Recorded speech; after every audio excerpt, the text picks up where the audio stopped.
Good day to everyone. I would like to welcome the Philippine Sports Commission led by Chairman Noli Ayala and its Commissioner, and the Games and Amusement Board led by OIC Attorney uh, er- Ermar Benitez.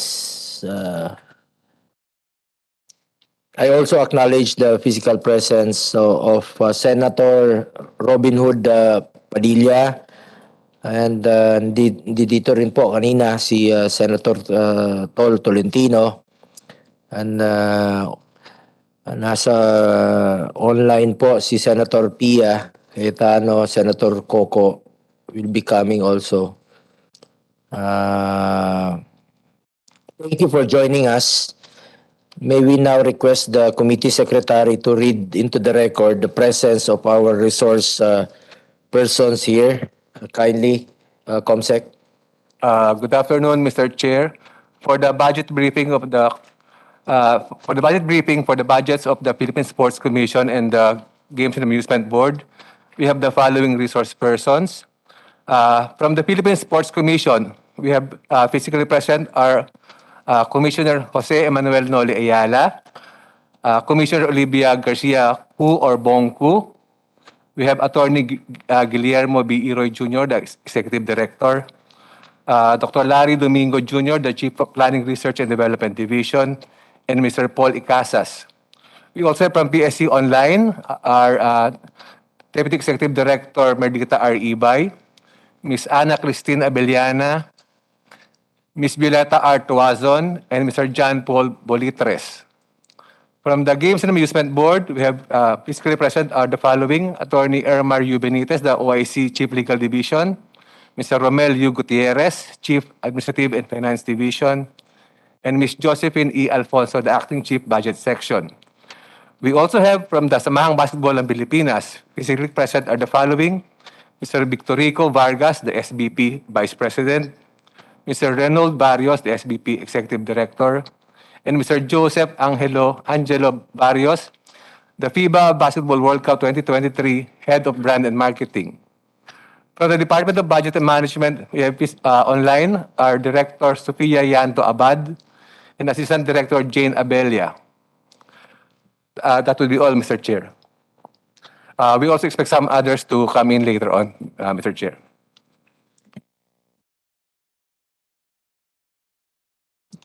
Maraming salamat, Comsec. We apologize for starting the hearing late as we had to meet with the PSC and the SBP earlier before the hearing. Dito na po ako as early as before 1 o'clock after the signing of the SIM Registration Act. At nagkaroon rin po ng yung launching po ng Legacy Wall and in celebrating the 106th year of the Senate, we have to attend kanina po, kaya medyo na late kami. Our apologies po sa lahat ng resource persons, including to our fellow senators who were here earlier, si Senator Pia and Senator Tol Tolentino, who was physically present po. Nauna pa siya rito. Kaya lang marami kaming pinag-usapan kanina sa taas bago kami bumaba rito. At napaka-importante po. Anyway, thank you, Comsec, sa lahat nandito. Chairman Ayala, Attorney Iroy, familiar face na po kayo. Commissioner Bongko, Ma'am, VP Victorico Vargas, sir, and of course sila Sani Barrios, yung anak niya po. Thank you. Before we begin with the presentations, let me first extend my full support to the Philippine Sports Commission and the GAB. As the chairman of the Senate Committee on Sports, I firmly believe that investing in sports will allow our country to develop more world-class athletes who can bring pride, honor, and medals to our country. Aside from that, it will also help us in keeping our youth away from illegal drugs and other harmful vices. Sabi ko nga, get into sports, stay away from illegal drugs. Isa po ito sa paraan na ipagpatuloy po yung kampanya na labanan po ang illegal na droga. Isisingit ko lang po, though hindi lang po under po ito sa Committee on Sports. Yung matagal na naming pinangarap na may naisakatuparan, ito pong National Academy for Sports, sa tulong rin po ng mga kasamahan ko sa Senado sa 18th Congress, along with Senator Gatchalian, Senator Pia Cayetano, and Speaker Alan. Naisakatuparan na po itong eskwelahan dyan sa Clark na makapag-aral yung mga atleta at the same time makapag-training. So, training at the same time aral at the same time training. Walang nasa sakripisyo. At ito po kung magiging successful, plano naming ma-regionalize para hindi na mapalayo yung mga potential athletes natin na gustong mag-aral at the same time mag-training. Nababalitaan ko nga na nabawasan nga puro yung budget nila sa NEP. Ako naman, kahit na hindi na po under sa akin yon dahil nasa DepEd na po sa Education Department, pero full support pa rin po ako na ma-restore ito dahil mga atleta rin po ang pinag-uusapan dito. Ayaw nating maantala. The more we should invest sa ating mga atleta. Dahil nakita naman natin, pag may suporta ang gobyerno, suporta ang pribadong sektor, ay nakapagdadala ng karangalan sa ating bayan, sa ating, kita nyo, last year, meron na tayong gold medalist sa Olympics, and matagal na nating inaasam. At dami pang mga medalyang nasungkit natin sa Olympics. Anyway, we have seen how the Philippine sports propelled in recent international competitions, which include the rise of Heidelin Diaz, Alex Ayala, Carlos Yulo, EJ Obiana, and all Filipino athletes who continue to persevere and dedicate themselves for the advancement of our sports development in the country. In the past budgets, I have pushed for additional budgetary allocation for the improvement of our sports facilities, as well as funding for grassroots sports program that would enhance sports awareness among Filipinos on the role of sports as a vehicle for personal and community development. Kasama na po dito ang karagdagang pondo po sa ating Philippine Sports Training Center, at pondo po sa preparasyon natin sa iba't ibang international sports competition tulad ng Olympics, SEA Games, Asian Games at Para Games. With the support of our chairman, mga nakaraang taon po, Senator Sani Angara, nabigyan natin ng karagdagang pondo ang Philippine Sports Commission, maging ang Games and Amusement Board. Nagbunga naman po na maganda ang ating pagbigay ng dagdag na budget sa ating mga atleta. For the first time ever, nabanggit ko po kanina, kauna-unahang gold medal sa Olympics, kasama na po ang 2 silver medals at 1 bronze medal.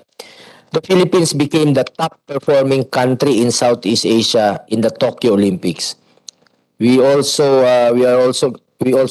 garnered several medals in the last Southeast Asian Games. At sana po may balik natin yung ating naging accomplishment nung 2019 nung nag-host tayo sa Southeast Asian Games. Number 1 tayo. Overwhelming yung panalo natin doon sa Southeast Asian Games. With, siyempre, iba talaga yung meron tayong home court support, no? Mula sa ating mga kasamahan. Iba, pag may nag-cheer na mga kababayan natin. So, sana po hindi na maulit, especially sa basketball, na tayo naman po ang naghahari sa Southeast Asian Games sa larangan ng basketball. Sana po yung maibalik natin yung ginto at mamimaintain natin sa tuwing Southeast Asian Games. Not only Southeast Asian Games, pati na po sa Asian Games na mga champion tayo.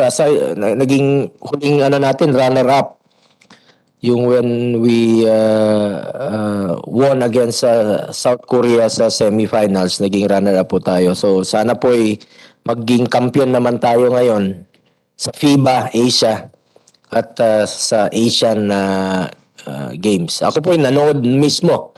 Personally, nanood talaga ako. Sumusuporta talaga ako. Iba talaga pag sarili mong lugar at nag-cheer ka sa mga atleta. Nagpa-pump up kahit maliliit tayo, malalaking kalaban, kaya nating talunin. Katulad kagabi sa PBA po, Chairman Ayala.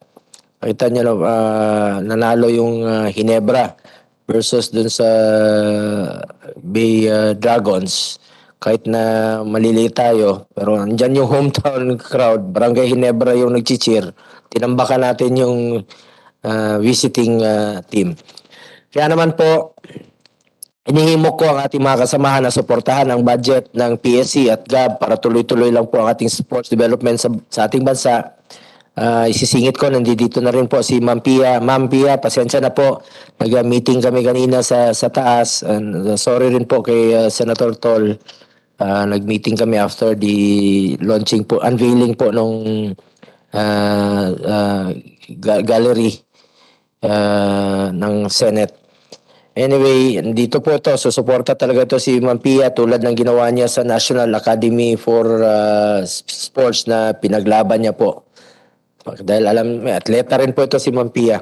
Suportahan po natin ang ating mga atleta para maengganyo sila na maglaro para sa ating bansa. Napag-usapan nga po nung nakarang sports hearing na may mga atletang nagkakaroon ng mas magandang oportunidad sa bansa. Hindi din natin sila masisisi kung umalis sila kagaya ng mga nurses. Naging issue po kasi nung huling pagdinig dito sa sports committee yung mga napapirate sa ibang bansa dahil mas malaking sweldo, lalo-lalo na po sa professional ranks ng basketball. Di ko naman po sila masisisi tulad nga po ng nurses dahil talagang malaking sweldo sa ibang bansa. Ngunit hindi po natatapos dapat dyan. Ako po ay nakikiusap sa ating mga atleta na kung tatawagin na po kayo para sa bayan, na maglaro para sa ating mga kababayan at sa bandila na po. Sana suportahan po natin ang ating national team at malaki po ang pwede ninyong maitulong sa ating Philippine national team. We have some same concern with the PBA. Yun nga po, mas malaki ang bayad sa abroad kaya hindi natin masisisi ang athletes. Pero ang tanong dito, ano ho bang ginagawa ng GAB tungkol dito since you're the regulating body sa mga professional athletes? How can we ensure that our own professional basketball leagues can be at par with the basketball leagues abroad? Masaya tayo sa ating mga players regardless of nasa PBA or NBA, whatever pro league abroad. But at the same time, we should also bring up and promote our own pro league, the PBA. We must ensure quality and integrity of the PBA para mas marami pang maengganyo maglaro at manood. Hindi lang sa basketball, kundi ganun rin po sa iba't ibang sports. Nung nakaraan lang, kasama natin si Kayla Sanchez, Canadian Olympic swimmer na naglaro para sa Canada noong Tokyo Olympics. Nanalo siya ng silver at bronze medal. Ngayon po, lumipat siya sa atin para i-representa naman ang Pilipinas sa upcoming international competitions tulad ng Paris Olympics. Ako po, nag-commit ako to suportahan rin po siya. Pilipino po ito si Kayla.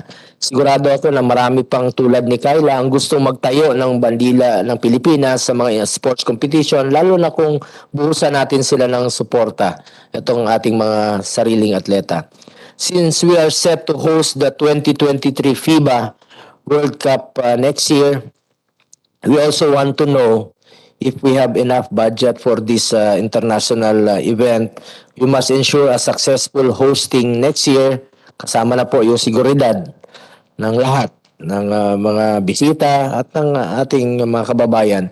At kung may kailangan pong meron kayong kailangan sabihin para kung ano pong may tutulong namin bilang sports enthusiast rin po dito sa Senado. Marami. Senator Joel, Senator Sani Angara as your SBP President, si Chairman. Alam ko po na full support din po si Senator Angara sa ating hosting. Pero meron lang po akong paalala sa ating mga sa PSC and sa mga pribadong sektor, lalong-lalo na po na nalalapit na po itong hosting natin. Siguraduhin lang po na dapat walang masayang at dapat malaki ang maibabalik sa atin. Return of investment sa larangan ng turismo at benepisyo sa ating local economy, lalo na ngayon na bawat piso po ay napakahalaga po sa ating mga kababayan. Dapat tao po ang makikinabang dito kung ano man pong tulong na maibibigay po ng gobyerno sa ating PSC at sa ating hosting. Bukod sa masaya nga po sila, dapat maramdaman rin nila na babalik yung gagawing investment ng gobyerno, babalik po sa Pilipino, lalong-lalo na po yung mga mahihirap. Sa Games and Amusement Board naman po, nais ko pong ipagbigay alam that I have no objections to your proposed budget. Sa dami po ng tinututukan ng inyong ahensya, ako po'y natutuwa dahil nagagamit niyo ng husto ang pondo na binibigay sa inyo despite limited budgetary resources allocated to GAB. Pero I have noticed na wala pa po kayong chairman, wala pa pong mga commissioners, no? Kayo po ay mga organic po nandiyan dyan sa loob. Anyway, pakiusap ko lang po, ayusin nyo lang po paggamit ng pera ng gobyerno na walang masasayang ni piso po. I just ask both the PSC and GAB to fully utilize their given budget as long as the public funds is put to good use, wisely spent, and used solely for its intended purpose. Wala po tayong magiging problema. Unahin nyo lang po yung kapakanan ng ating mga kababayan. Interest ng mga kababayan natin at interest po ng gobyerno. At this point, would any of my fellow senators have opening remarks? Senator Pia, go ahead. Thank you, Mr. Chairman.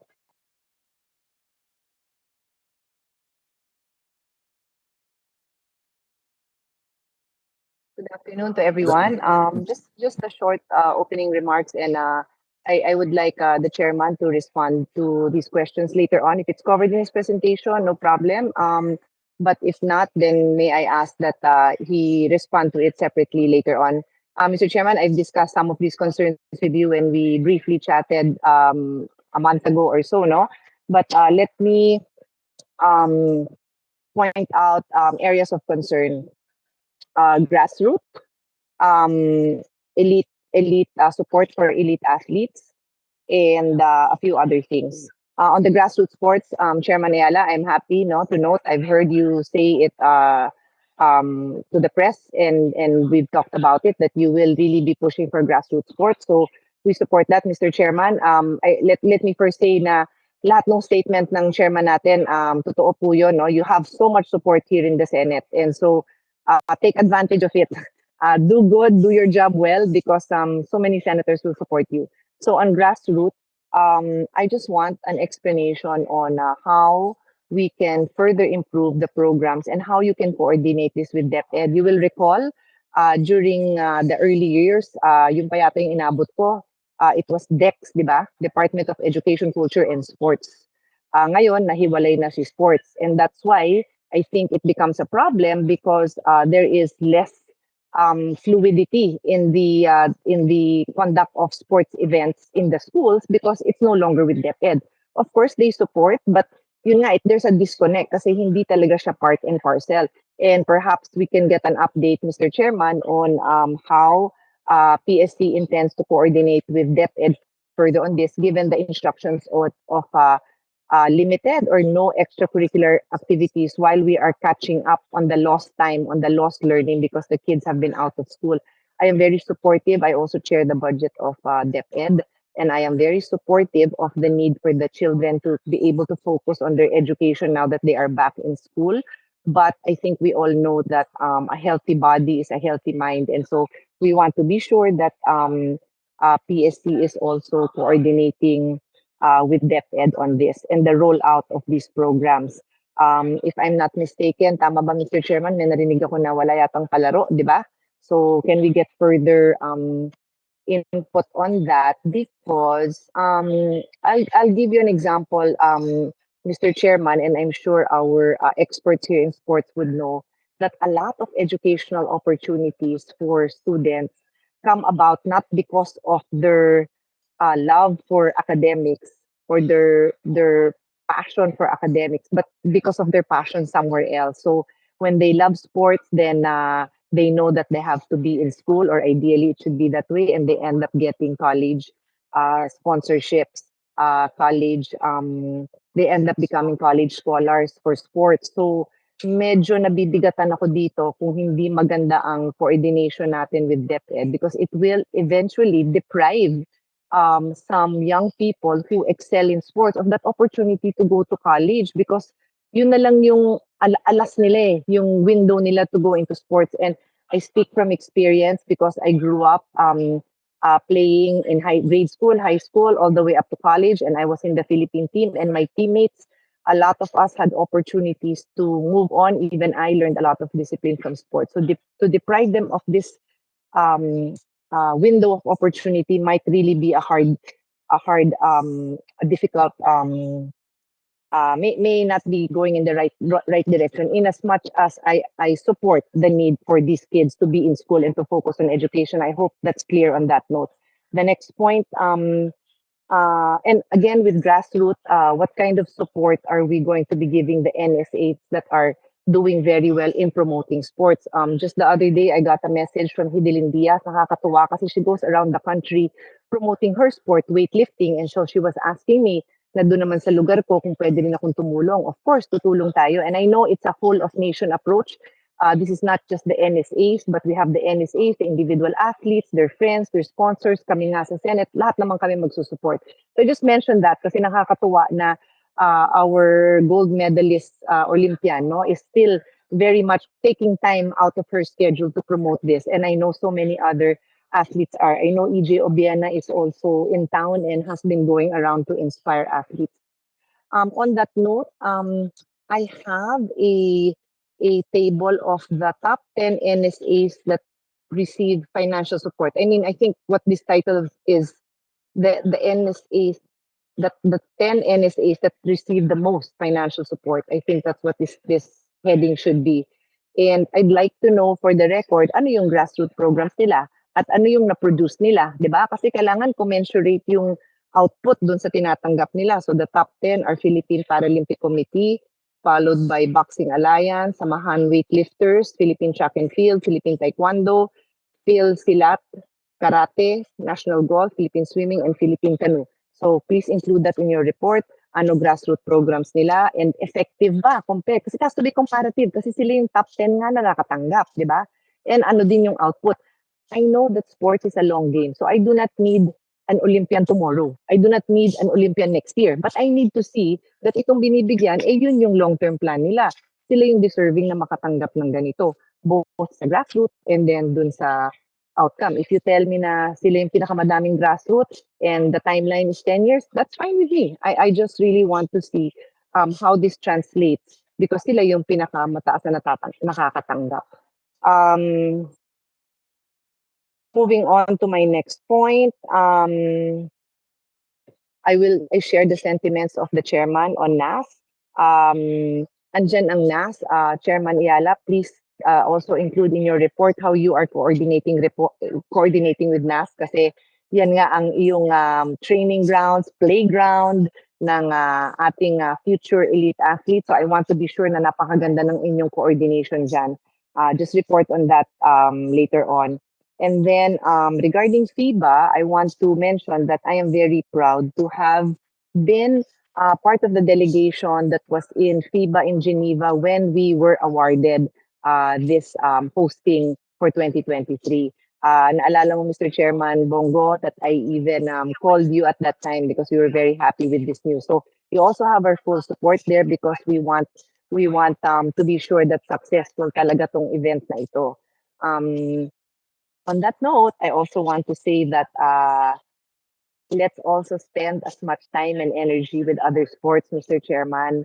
Yun nga, tingnan nyo nga ho, ang nakapagdala ng ating gold medal are, I'll give, isama ko na itong isang topic, no, the importance of other sports and the importance also of women in sports.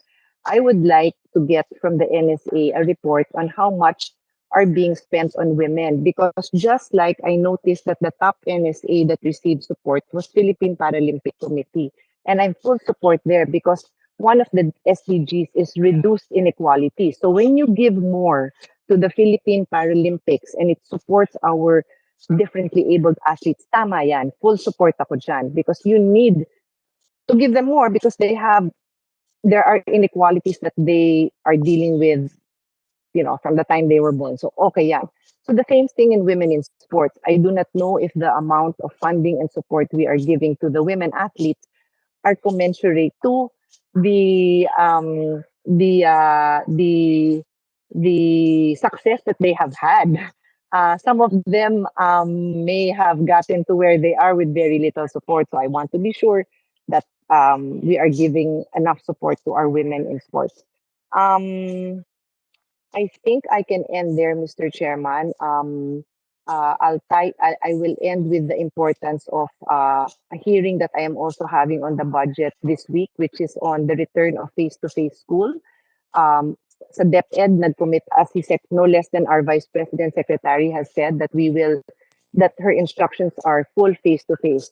For colleges, sa state universities, nakakapagtaka lang that puno ang ating mga stadium para manood ng sports.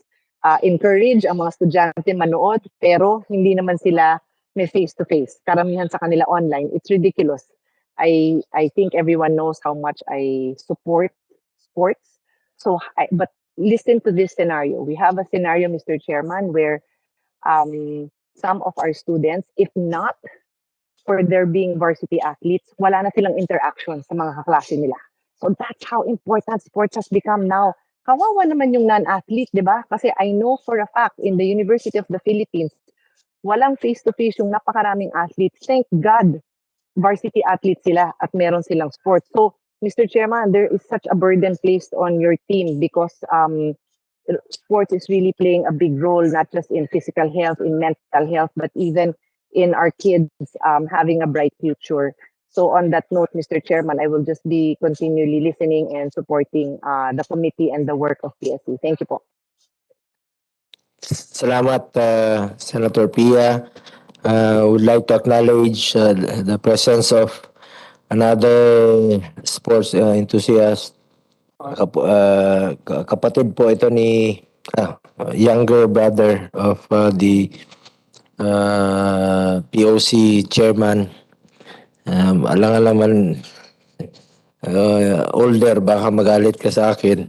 So younger na lang. Senator Tolentino, do you have any opening remarks, sir? Thank you, Kuya Bong. So all the persons in attendance are now laughing in support of my age anecdotes. So probably I won't be having any introductory statement. Just siguro sa SBP lang, isa lang quick kasi we've been hearing, not related to the budget, but germane to the issue of Senator Pia, we've been hearing of Justin Brownlee being naturalized. Oliver, Justin Brownlee, nakalalaro lang kagabi, practice na naman kanina. Lo and behold, sa Justice Committee, ready na kami mag-hearing, wala pa lang fina-file. Not a single page of paper that would support that would trigger and start the naturalization proceedings. So I have here the requirements, the checklist of requirements for naturalization. Not even a letter of intent, not even an NBI clearance, police clearance, barangay clearance, kung saan-saan na. So how can we start? I was willing to work overtime this November. Sabi ko, tapusin na to. October, November, tapos na. Just in time for the next window sana. But we haven't received any single page. So I checked my counterpart in the House, Mr. Chairman, Congresswoman Juliet Ferrer. Wala din daw na final. But the guy has been practicing every Monday. Every Monday, working his BUTT out every Monday. Coming from a game last night, hard fought game. So, paano tayo magsisimula na ano? And then the same is true with Cam Oliver. Hindi tayo makasimula, hindi kami makahearing. So, Mr. Chairman, ilalagay ko lang sa record yung gusto kong tumulong, pero paano tayo mag-i-start? Buti pa yung na-aksidenteng nakasalubong namin ni Ate Pia nung isang before the break, an Olympian coming from Tokyo, yung Canadian, si Sanchez, she would... Kyla. Kyla Sanchez, seniortan ko lang ma'am, kasi para mag-appear ka ulit dyan sa screen. So, Kyla Sanchez would want now to swim under Philippine flag. Silver and bronze medalist in the Tokyo Olympics. Pilipina na siya, may passport na. 1 year na lang hintayin. Nagte-training sa Clark, went to Austria now. Pero si Justin, sana, yung mga ganito, maliliit na bagay lang. Kami na sana sasalo dito, kami na yung bahala for the Philippine flag. Pero, kanino ko bibigay ito? Nahihiya po ko kay Sir Ricky. Bibigay ko na lang to kay Sir Barrios. Baka hindi na ako bigyan ng passes sa sa laban sa basketball. Wala pa sir masimulan na Wala pang nag-file sa lower house?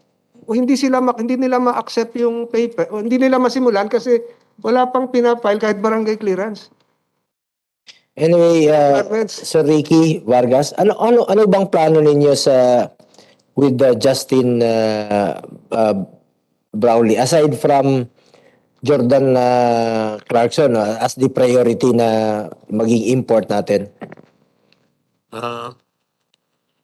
Mr. Chair, we are trying to naturalize as many as we can, no? And dalawa po ang gusto sana si Browley at saka si Cam. Pero po hindi pa nakaka-decide kung sino talaga ang gagamitin namin pagdating ng World Cup sa September. So, ang listahan siguro we will be able to finalize that by March. Kasi hinihintay rin namin kung pwedeng sumama sila Kai, dumating sila Kai, dumating si AJ Edu, baka makakalaro rin si Junmar Fajardo. So meron na tayong mga big. Baka naman ang tamang gawin namin ay kunin na lang si Clarkson. At the same time, meron po tayong window sa February. Gusto sana namin na maglaro si Brownlee kasi hindi pwede si Clarkson. At the same time, kung big naman ang kukunin namin, we're also looking at Cam. So we just saw Cam play for 2 games, no? So we're hoping that we see more of him. And I apologize to the good senator, no, and thanking for bringing this up. We were not aware that there has not been any application for Browley, and we're sorry that we have been talking about it in the press, and we apologize for that, and we will align with you, Senator. Thank you. Thank you sir kasi Senate Committee on Justice ang mag-hear. So I cannot conduct the hearing without the papers. So if you're still really serious in pursuing that, we should expect the papers within this month or earlier. Para November, tapos na ako. God willing. Noted ho, Senator. Actually, yung nasend nyo nga hong message sa amin at ni Mayor Kong President Bambol na wala pa kayo natatanggap. Last Monday practice, kinausap ko ng team manager Butch Antonio si Justin Brownlee at wala nga pa raw hinihingi sa kanyang mga papers, no? So between then and now, ginagather na ho yung mga dokumentong yan. So I'll remind Sir Butch Antonio, the team manager, to submit to you whatever they have so far para lang makita Start na. natin ho. Oo. Yes. Otherwise, kung pagpapaubayan nyo na sa amin ni Senator Bongo, we will select any Siberian or Sayang naman po. Eurasian to be the naturalized player. Bahala na kami ni Senator Bongo nun. Sir Ricky, sayang naman po dahil nandito na yung chairman natin ng sa Justice Committee. May proseso pong dadaanan yan at willing to help po kami as a chairman sa sports and si chairman po sa Justice Committee. May mga hearing pang gagawin yan. Nandito po kami to help expedite. At mas mabuti na yung handa na meron na tayong reserve kung hindi available. What if ma-injured si Clarkson tas Conwood tapos doon na tayo sa pinaka-importanteng stage ng tournament. Mas mabuti na yung meron tayong mga reserve na mga naturalized Filipino athletes natin. Anyway, speaking about Jordan Clarkson, hindi na po siya kailangan i-naturalize, no? Qualified na po siya to play for the FIBA. Opo. How about the Olympics? Opo, also as naturalized. As naturalized. Yeah, opo. Ano bang rules ng FIBA? Anong diferensya po ng rules ng FIBA with the Olympics in regard to fielding imports or naturalized? Pareho lang po ang FIBA at saka yung Olympics because it is FIBA that runs the tournament for the IOC sa Olympics. So it is the same Yung Asian Games po yung magkaiba, no? iba yung Asian Games at saka Southeast Asian Games but I don't want to remember anymore the Southeast Asian Games but we will redeem that next. Ayun po, nabanggit ko kanina. We should redeem. Yeah. At dapat atin yun. Hindi, wag na nating pakawalan yung gold medal sa Southeast Asian Games. And in order to redeem not only sa Southeast Asian Games, pambawi po, kumbaga sa ating mga kababayan, na makamit natin rin yung sa Asia, sa Asian Games, yung gold. Yun ang target. Sana po natin ito, ang daming hilig sa basketball. Kami pumipila talaga kaming manonood ng mga laro. Yeah, sa Asian Games.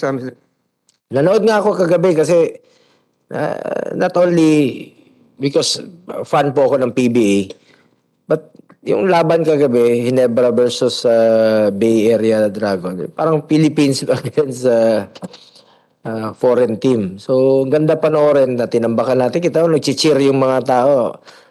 Pag-cheer ng tao, tambak. Ang bilis na. So, kaya natin. Yun lang po, sir. Ready tayo sa ating mga reserve na naturalized players. Kasi iba't ibang tournament po yung sasalihan ninyo. Anyway, yun lang po, sir, no, about the naturalization. Pwedeng maumpisahan nyo na po yung proseso. Mismo na po si Senator Tol, chairman na po ang nagsasabi sa inyo na nandito po kami para sumuporta. To start off, we will first hear the budget presentations of PSC and GAB, and then we will open the floor for questions and discussions. Let us first hear the presentation of PSC. Go ahead, Chairman Noli Alaser. Maraming po salamat, Honorable Chairman Senator Bongo. Magandang hapon po sa buong committee, to Honorable Senator Pia Cayetano, to the Honorable Senator Francis Tolentino, kanina po kay Senator Robin Hood Padilla, to the members of the Games and Amusement Board, Attorney Benitez, and the members of the Games and Amusement Board, and of course sa akin po mga colleagues in the SBP, si Sir Ricky, the Vice President of SBP, and E.D. Sani, and the rest of the SBP group. Ako po ay naririto kasama po ang aming buong team, kasama po ang aking commissioner, si Commissioner Bong Ku, and Executive Director Attorney Iroy, to present our budget today. Bago ko po simulan ito, I would like to thank the good Senator Bongo, for his undying and passionate support for sports. Napakalaki pong bagay na alam namin na ang namumuno po ng Senate Committee on Sports and all of their members are in full support of the programs of sports as well as the visions and the overall role of sports in the country. Muli po, binabati ko po si Senator Tol Tolentino ng magandang hapon po, sir. The words of the senator, good Senator Bongo, when he said that he is fully supportive of investing in sports, is truly welcome to the sports community. We all know that the Philippines is one of the countries in the ASEAN region that does not have a very big budget in sports. And the fact that the Committee on Sports as well as the entire Congress, both the Senate and the House, have expressed their support for sports.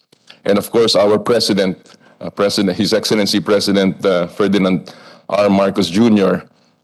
Has said this as well. And this is why we are very, very optimistic about the future of Philippine sports in the next few years.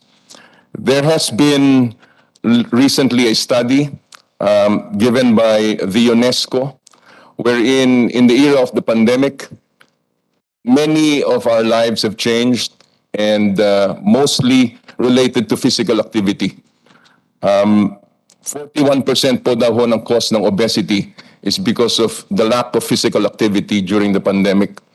There is also an additional 30% of depression that has been caused to the youth because of the, again, lack of physical activity and engagement in sports. And that is why sports has become a very important part of not only our athletes, but also the ordinary young boy and girl in the streets na nangangailangan po ng activity, ng engagement, ng socialization, and of course, ng tulong po in terms of their development. The Constitution has enshrined the role of sports in terms of nation building. It has mentioned that sports is necessary for a healthy and alert citizenry. At kami po sa PSC ay may mandato, 3 objectives basically based on the mandates of the RA 6847, which is first, as the sole policy-making and coordinating body of all amateur sports development programs and institutions in the Philippines, we are mandated to carry out policies and priorities and directions for all national amateur sports promotions and development, particularly grassroots participation. Secondly, we have to encourage wide participation of all sectors in sports. And finally, for us to be able to supplement government appropriations that are meant for sports development and promotions.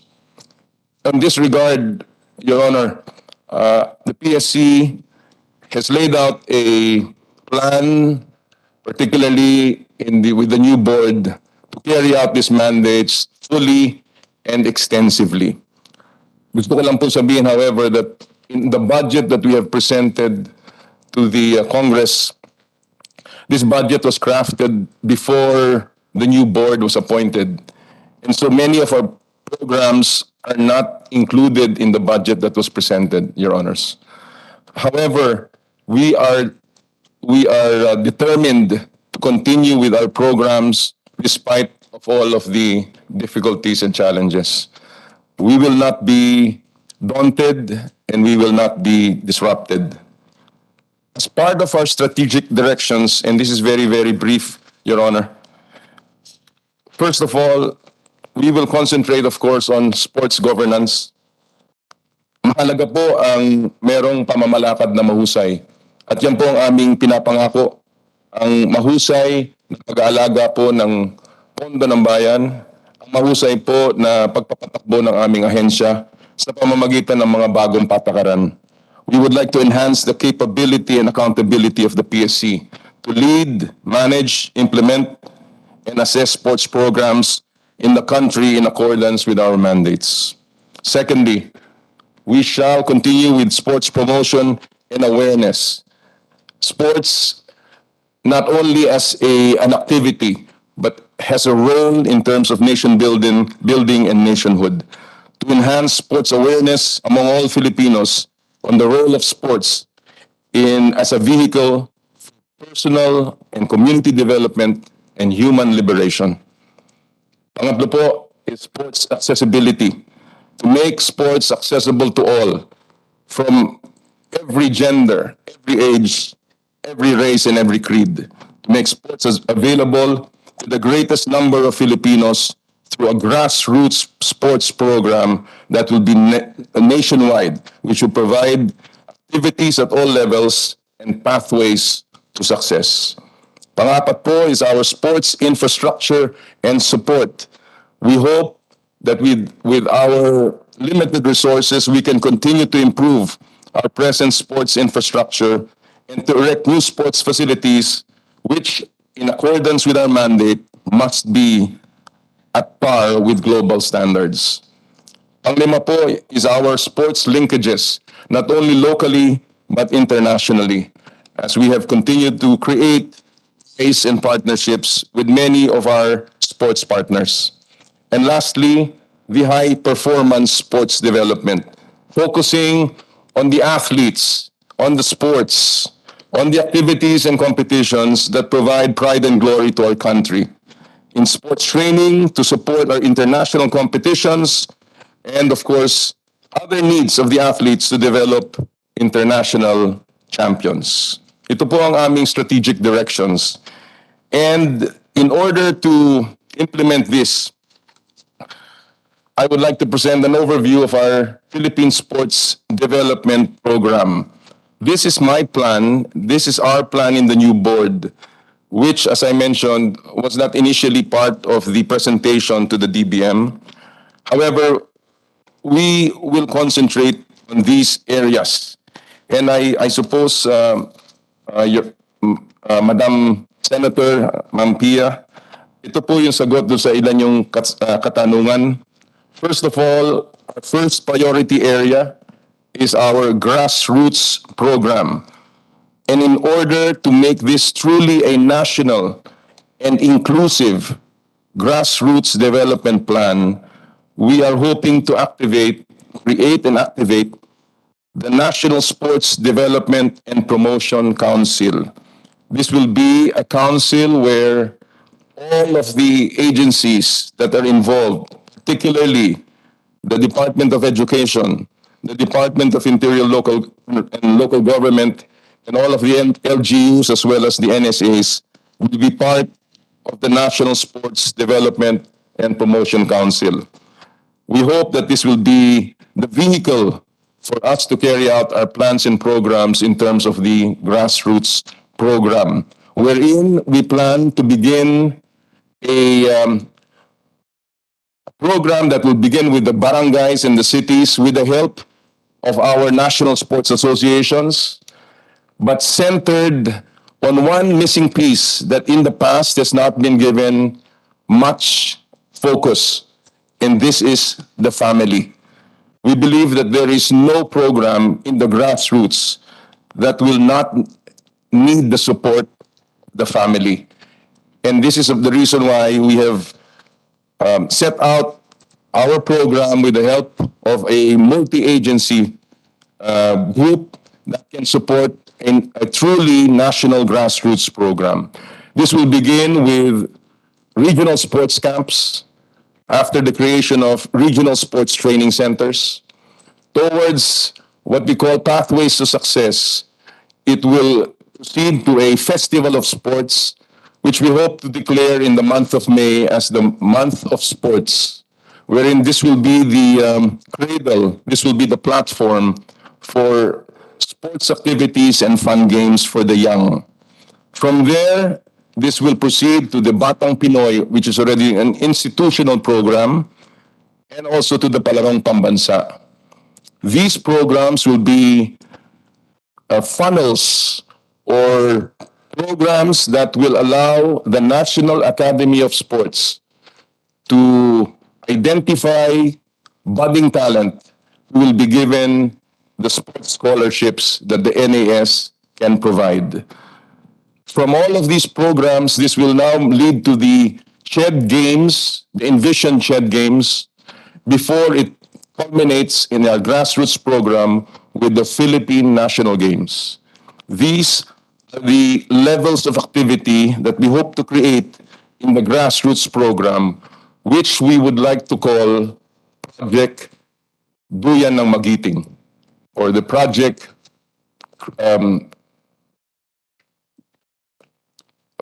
for the Grassroots Program. In addition, we hope to partner with all of the stakeholders, the National Sports Associations and the National Academy of Sports. Our second priority area is what we call caring for national athletes. This is the elite high-performance athletes, wherein we hope to enhance the training of our athletes by providing them science-based technology and technology-driven and data-centered training. We hope to create a rationalized sports infrastructure program to improve our infrastructure that will be used by our athletes for competitions, including the planned Philippine Sports Training Center. We also hope to review and streamline athletes' benefits and incentives, including the creation of a pension plan for all national athletes. It is our philosophy now in the PSC to find respect, friendship, and cooperation with the NSAs. It is our mindset that the NSAs must take care of the training, all of the competitions, all of the programs of sports, and the Philippine Sports Commission will be the support that will be given to the NSAs as mandated by our Enabling Act. And our final priority area is to supplement government appropriations through hopefully a well-crafted and inclusive and sustainable PPP project, where we hope to leverage the private sector to support the programs of sports. This will be modeled after Project Gintong Alay, and we will now name it Project Gintong Laban. We also hope that we can maximize legally mandated revenue sources from the public sector, including the contributions from PAGCOR as well as PCSO. I will address a few of the questions that were raised by Senator Pia. She raised the question of what are we doing to further improve our grassroots program. This is partly, ma'am, the response. Aside from this, of course, I think the centerpiece of that program is the creation of the National Sports Development Council that will be the lead coordinating council for the grassroots program. There was a question, ma'am, on how we will coordinate with the DepEd on this matter. And to respond to that, ma'am, Section 5 of RA 6847 provides that while the PSC is the sole policy-making body and coordinating body of all amateur sports development programs, in case of school sports development program, the same shall be formulated and implemented by the Department of Education with the assistance of the Commission within the framework of the National Sports Development Program. Ito po ang aming gustong gawin. We are not competing in terms of the spheres of influences, and we remain in coordination with the DepEd, including the programs of the Palarong Pambansa. As far as the issue of the Department Order number 34, we have already sought clarification from the Department of Education on this matter because there has been some appeal coming from sports associations that deal with the secondary division. And our position here on this matter, Your Honor, is that sports is not an extracurricular activity covered by the prohibition of Department Order number 34. Rather, sports is a co-curricular activity in the school program. We are hoping that we can discuss this with the Department of Education to clarify this. Nonetheless, we continue to plan for our Batang Pinoy that will happen in December, and we continue to coordinate with the Department of Education in its Palarong Pambansa. Another issue that was raised by the Honorable Chairman, Senator. can I just make a very quick response on that Yes, ma'am. statement made by that's very important, Chairman Ayala. Please do those coordinations because the sooner we clarify this issue, the better. I was also of the opinion that co-curricular, pareho yung interpretation natin, ano, co-curricular din yung intindi ko, but the sooner you get those clarifications, the better. And kindly emphasize, as I will do also in the hearings and even the budget discussions that we have, is that yung mental health nga ng mga bata ay natutulungan during these sports activities. And as I said, the window to provide even a better education for a lot of these youth is by helping them find their passion, which for many is sports. So wag lang sana talagang mawala yan sa mga bata. And I want to commend you and your team for including the family. Whoever thought of that is truly a sports family man, because there are instances where elite athletes have come from a background where they got the support of the community, no, or their coaches more than the family. But when you said that, iniisip ko kaagad yung mga successful natin, family talaga, no? Like si Hidilyn gave her story about how at first, no, hindi supportive yung family niya hanggang sa naging full support sa kanya. Si EJ Obiena, as we know, ang tatay niya is coach niya, and so on and so forth. So maganda yung sinabi niya. I'm very happy to hear that yung sa family. You have to educate them. Ako, lumaki pa ako sa time na sinasabi na bawal, masama ang sports sa bata dahil it will take away from their time in school. And the reason I always bring up women in sports, lumaki din ako doon time na wag daw mag-sports ang babae kasi daw mawawala daw ang virginity ng isang babae.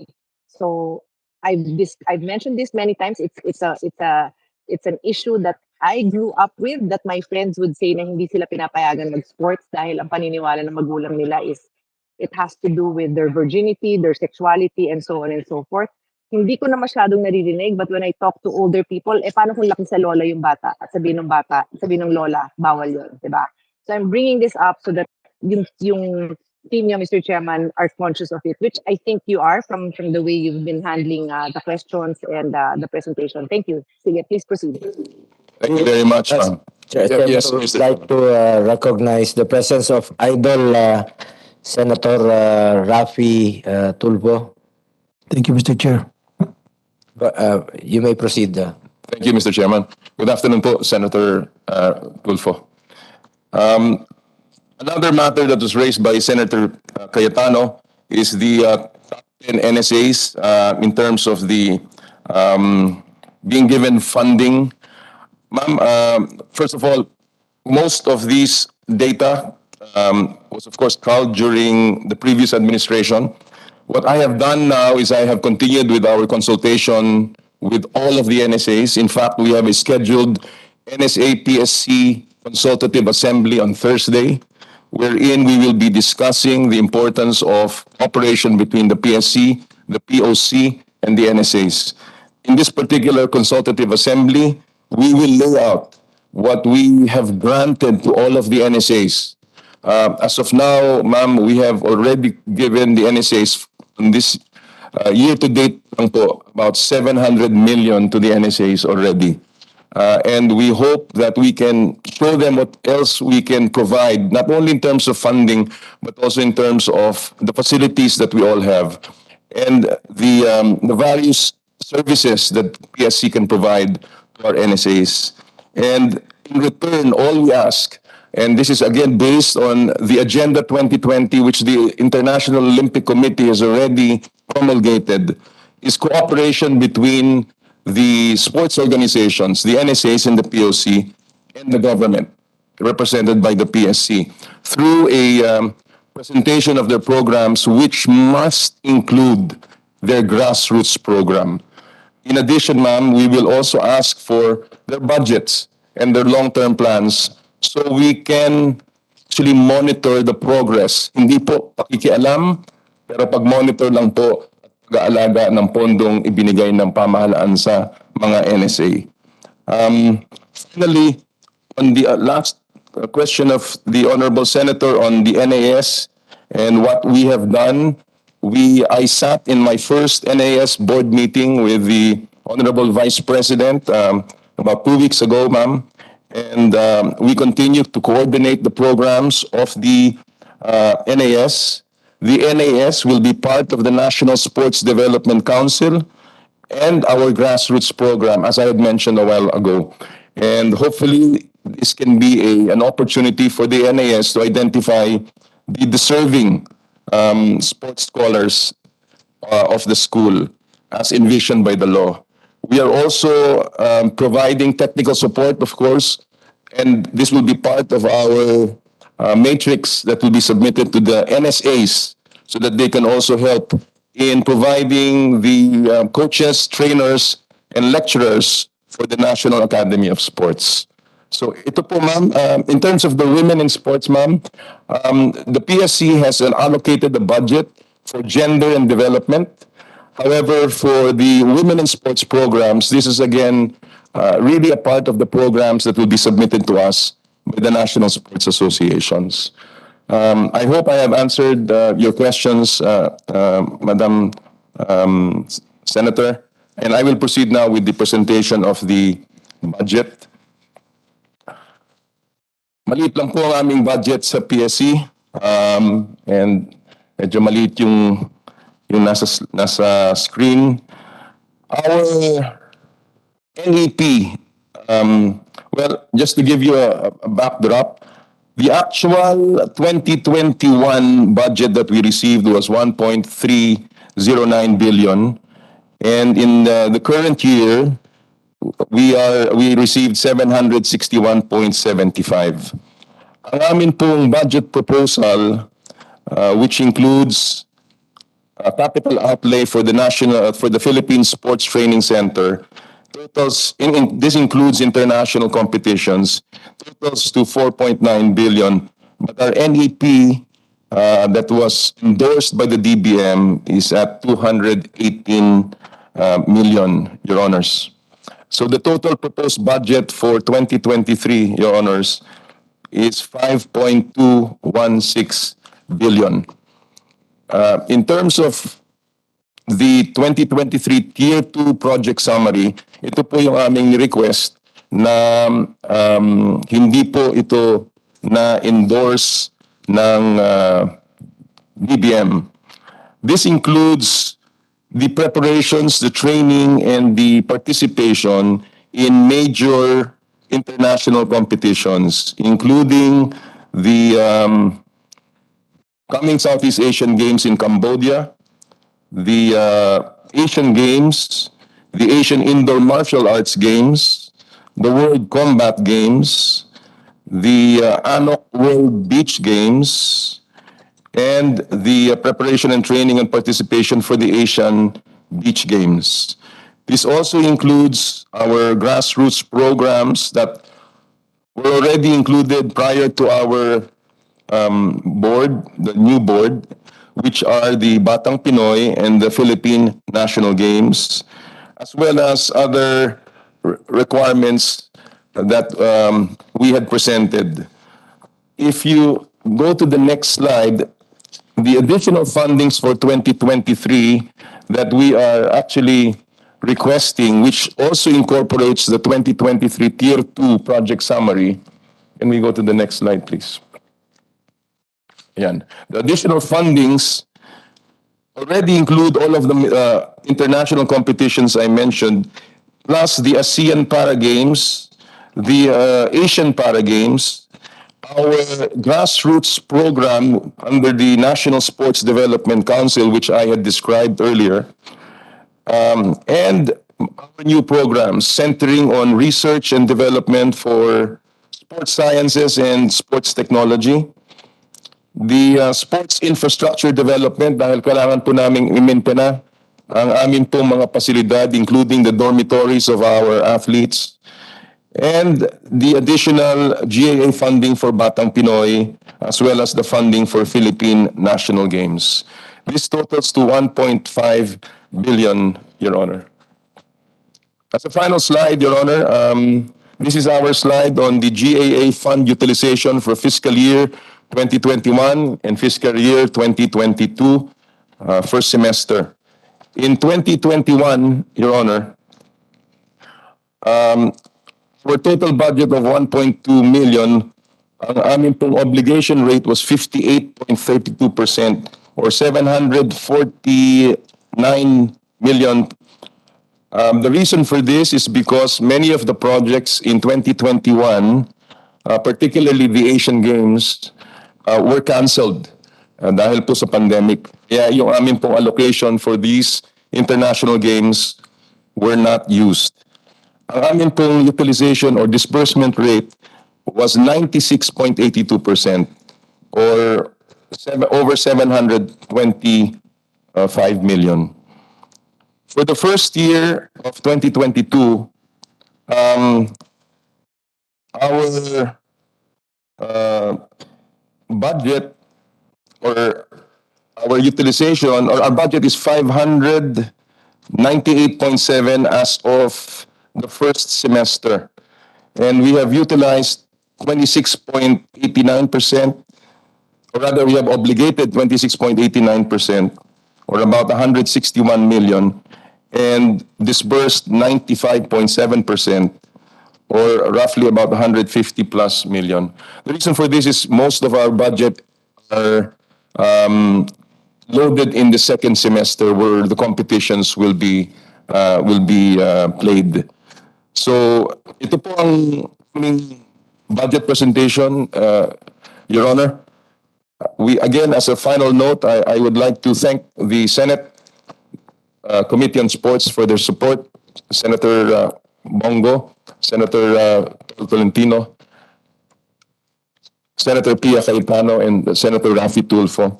Before we end, Your Honor, may I just say that as part of our support for elite athletes, for high-performance athletes, the PSC is committed to support the FIBA World Cup. We believe that the FIBA World Cup is a program that not only will help the sport of basketball, which we all love, napag-usapan na po natin ngayon yan, and of course, in my heart, it is very, very close to my heart. But more than that, we believe that the FIBA World Cup will showcase the Filipino hospitality once again, will showcase our capacity to host international tournaments and to engage our people in something that will forever be written in our history books. It is very rare that a country hosts such a huge tournament, particularly from FIBA, twice in its history. And the Philippines is given this rare opportunity to do this next year. And the PSC is already preparing to support the local organizing committee of the Samahang Basketball ng Pilipinas through our personnel and our facilities. We have already begun a request to create an interagency task force to be led by the PSC. We are also preparing our sports arenas for the use of the athletes for training and practices. And we are ready to support the SBP in whatever else may be necessary, including whatever funding can be provided by the Senate. We are in full support, Your Honors, and we know that the FIBA World Cup will be a special event for all of the Filipinos. Marami po salamat, Your Honors. Salamat, Chairman Ayala. Senator Rafi, do you have any opening remark? Yes, Mr. Chair, medyo maiksi lang po ito. I'm not really into sports, but marami po akong concerns. But pabiiksin ko na lang po, Mr. Chair. Diretsyon agad para wala tayong paligoy-ligoy. Ang akin naman po pinagtataka, bakit po yung ating mga atleta hindi po nakakuha ng suporta at recognition mula sa PSC na sila po yung nabibigyan naman ng recognition, nabibigyan ng reward only after na sila po yung nanalo at nakakuha ng medal. Pag wala po silang nakuha medalya, naghikos po sila, nag-strive at siyempre mahirap sa kalamihan sa kanila at gusto pong umasenso at one day makilala, wala pong suporta sa ating gobyerno. Samantalang sa ibang bansa, sa start pa lang, pag nakita may potential, inaalagaan na agad at binibigyan po ng financial support. Dito po sa atin, wala. Pangalawa, bakit po nakakonsentrate po yung PSC sa pagtitrain, pagtutulong sa mga atleta galing po sa mga private and exclusive schools? Doon sa private exclusive schools, nandiyan na po yung kanilang eskwelahan na kaya naman silang suportahan, kaya po silang i-train. Plus, siyempre, ito po mga estudyante na atleta sa nasabing eskwelahan, mayayaman naman po yung kanilang mga magulang.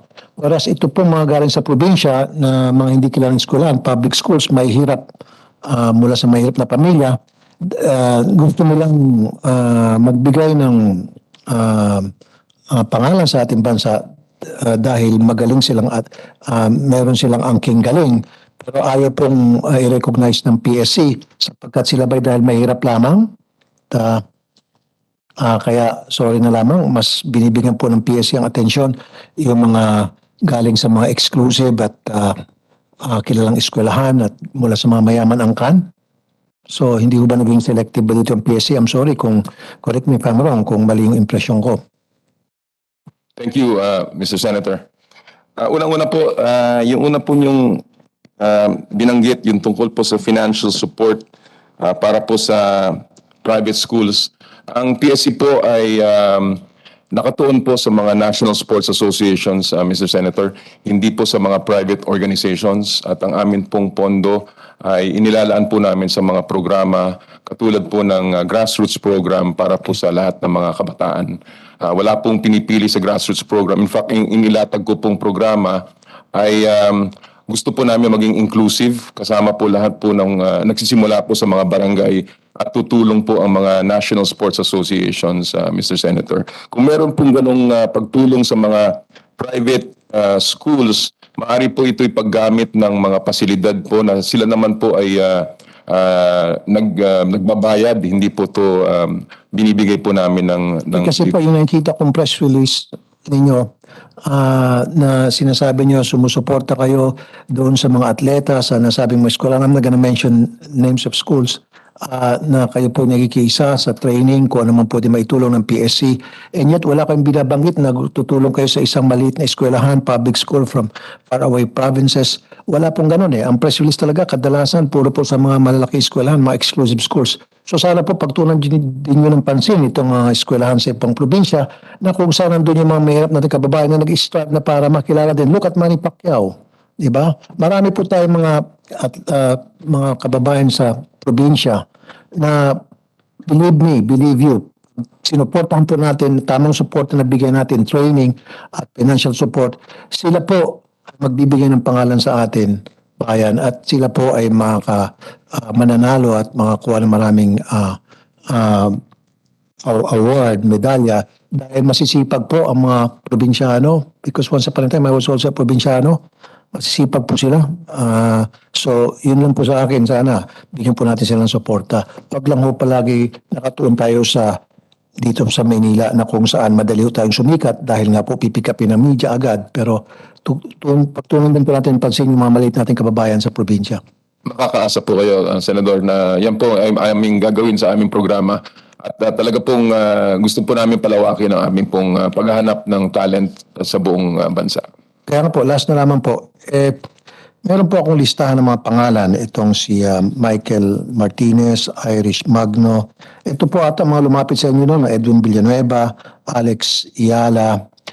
When they came to you for assistance, hindi po, not you, wala po ata kayo noon at that time nung sila ay lumapit po sa PSC para humingi po ng support, training, assistance, what have you.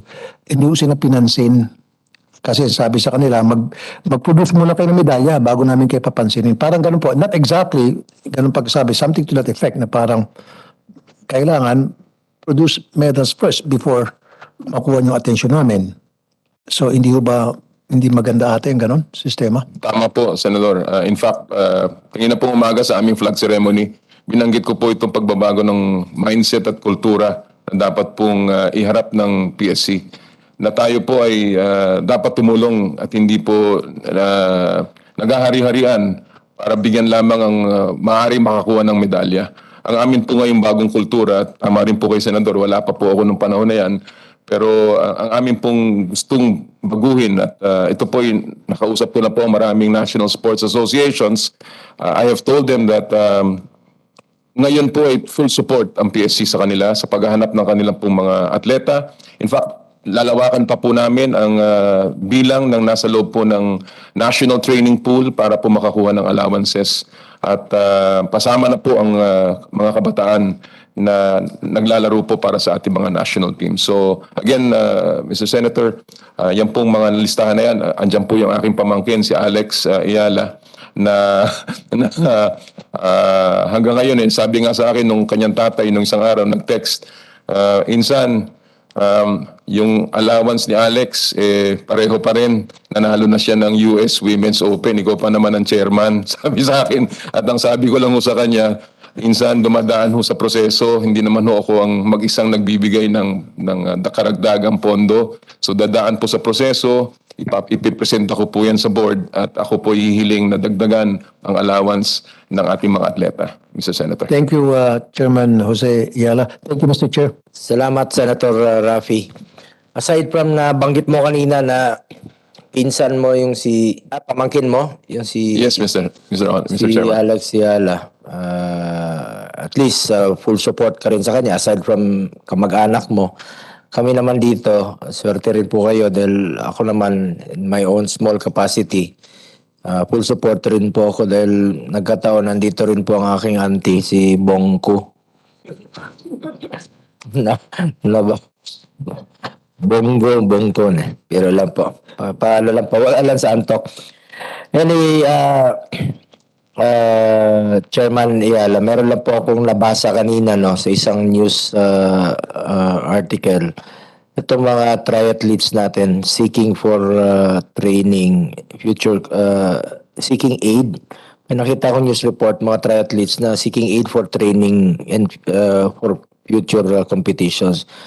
Nananawagan po sila ng donation at may gagawa ba tayo tungkol dito. Nakakaawa naman itong mga disabled natin na mga athletes.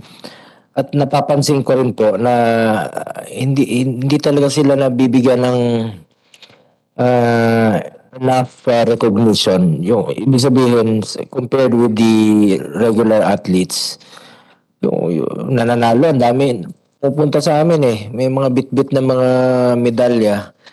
Pero in terms of recognition sa news o nabibigyan ng importansya,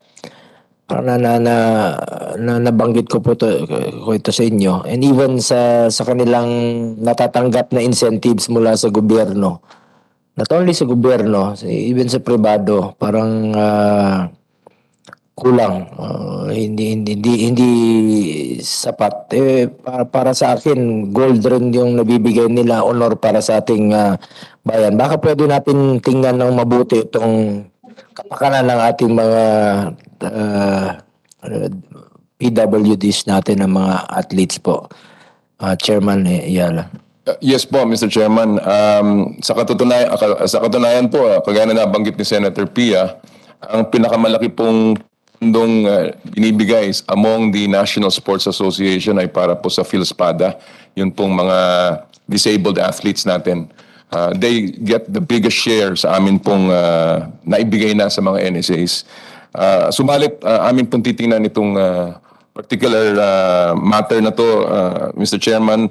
Ito pong mga para-national athletes ay under the TRAP, yung pong Triathlon Association of the Philippines, at kami po yung makikipag-coordinate sa NSA President nila na si Mr. Tom Carrasco, Mr. Chairman. So for more than a decade, Coach Vince Garcia has gained prominence in the triathlon community, not just a fierce competitor but as a godfather to para triathletes like national players Al Fernandez, Talib Sim Jr. as well as upcoming bets Godfrey Taberna, Raul Angulo, and Jake Lacaba, a native of Tacloban. Sana po matingnan natin ito. Mabigyan rin po ng suporta itong mga atletang ito. Kami po, Mr. Chairman, if you please, kami po hihingi rin ng konting tulong sa Senado dahil yung pong current na batas, yung pong 10699, yung pong National Athletes Benefits Act, doon po ay mas maliit po ang naibibigay din sa mga para-athletes. Kaya nga po. Kaya po, siguro po kung ihahambing sa regular athletes ay nagkakaroon po ng ganong klaseng discrepancy. Kaya po, ito po dahil sa limitation namin, dulot na rin po ng provisions ng batas. So kung kami po ay matutulungan yon na maipantay po ang benepisyong na ibibigay sa mga disabled athletes, kami po ay mas malaki po ang maibibigay namin para sa kanila. Mr. Chair, pwede makasingit, Mr. Chair. Go ahead, Senator. Okay, talking about Mr. Edwin Villanueva, I have here, na-research ko sa isang article na siya po ay hindi binigyan ng suporta noong 2017 and 2019 at yung support na nakukuha niya ay galing sa kanyang family at LGUs. He became part of the national team since 2017, fixed his paper requirements in 2019, and received minimum allowance from PSC since 2020. So talagang kulang po ang natatanggap na suporta sa mga atleta. Isa na naman po itong si Michael Martinez. Alam niyo po, talagang sa kagustuhan niyang maka-join sa Winter Olympics sa Beijing, nag-set up siya ng GoFundMe page. Nakarating ko ba sa inyo to para suportahan po yung kanyang training. Pero hindi po siya nakatanggap ng enough donation. Sayang po. Siya po isang skilled Filipino figure skater and multiple trophy winner. At kung siguro po, kung nakita niyo siguro yung kanyang paghihingi ng tulong sa social media, kung talagang gusto niyo pong tumulong, sana po, baka malay mo nakakuha siya ng medal dyan sa atin ng Olympics. Wala hindi siya nakapag-raise ng pera. Kulang po yung mga nag-donate sa kanya. Pero lumapit din po raw siya sa PSC pero hindi siya tinulungan. I will certainly look into his case, Mr. Senator, dahil yung kaso niya ay nung panahon po ng 2019. So I will look into his case, sir. Thank you, Mr. Chair. Marami pong salamat. Chairman Iala, before po tayo maglipat sa ibang topic, itong sa para games daw, pakisilip rin po ng mabuti at paano natin to matulungan itong mga atleta. Dahil may mga para-Olympics rin naman silang sinasalihan. So sabi mo nga kanina, yung Republic Act, pag-aralan po natin ng mabuti. Magtulungan po tayo dito para sa ating mga para-athletes. Anyway, Chairman Iala, napapansin ko kasi sa mga nakaraang 3 taon as chairman sa sports, napapansin ko yung pie ninyo sa natatanggap, napakaliit talaga. At umaasa kayo parati sa additional na lang po pag dumating na ho rito sa Kongreso, sa lower house, sa Senado, and sa BICAM paglabas ng GAB at saka ng GAA. Pero sa NEP, napakaliit ng share ninyo. Napaka-importante po ng ating national sports. Isipin mo, wala pa siguro, Senator Tolentino, wala pa siguro 0.01% ang natatanggap ng PSC. At umaasa sila parati, appealing to us, legislators, sa mga amendments sa BICAM para karagdagang pondo. Kung paano tayo mag long-term sports development kung every year napakaliit ng share nila ng pie. Balita ko po dahil isa sa mga sinasite nila is itong Republic Act 6847, itong para sa National Sports Development Fund, yung proceeds po ng PAGCOR at ng PCSO. And maalala ko nung hearing na brought up ko po ito, na napag-usapan. Tinanong ko po sa PAGCOR at saka sa PCSO kung si Senator Pia mismo ang nagsabi kung nako-comply ba nila yung supposed na share ng National Sports Development Fund, nare-remit po ba sa PSC from PAGCOR and from PCSO? Kasi isa po ito sa inaasahan ninyo aside from the NEP or aside from the GAA sa national budget natin. Go ahead, Chairman Ayala. Thank you po, Mr. Senator. Well, yun nga po ang problema dahil kapag kami po ay humihingi ng karagdagang pondo sa Department of Budget and Management, lagi po kaming idinidirect sa aming National Sports Development Fund. Ito po ay nakapaloob sa RA 6847. Under the law po, kami ay makakatanggap ng contribution, direct remittance po from PAGCOR, 5% of their gross income. Kami rin po ay makakatanggap ng 30% from the 6 draws ng Philippine Charity Sweepstakes Office.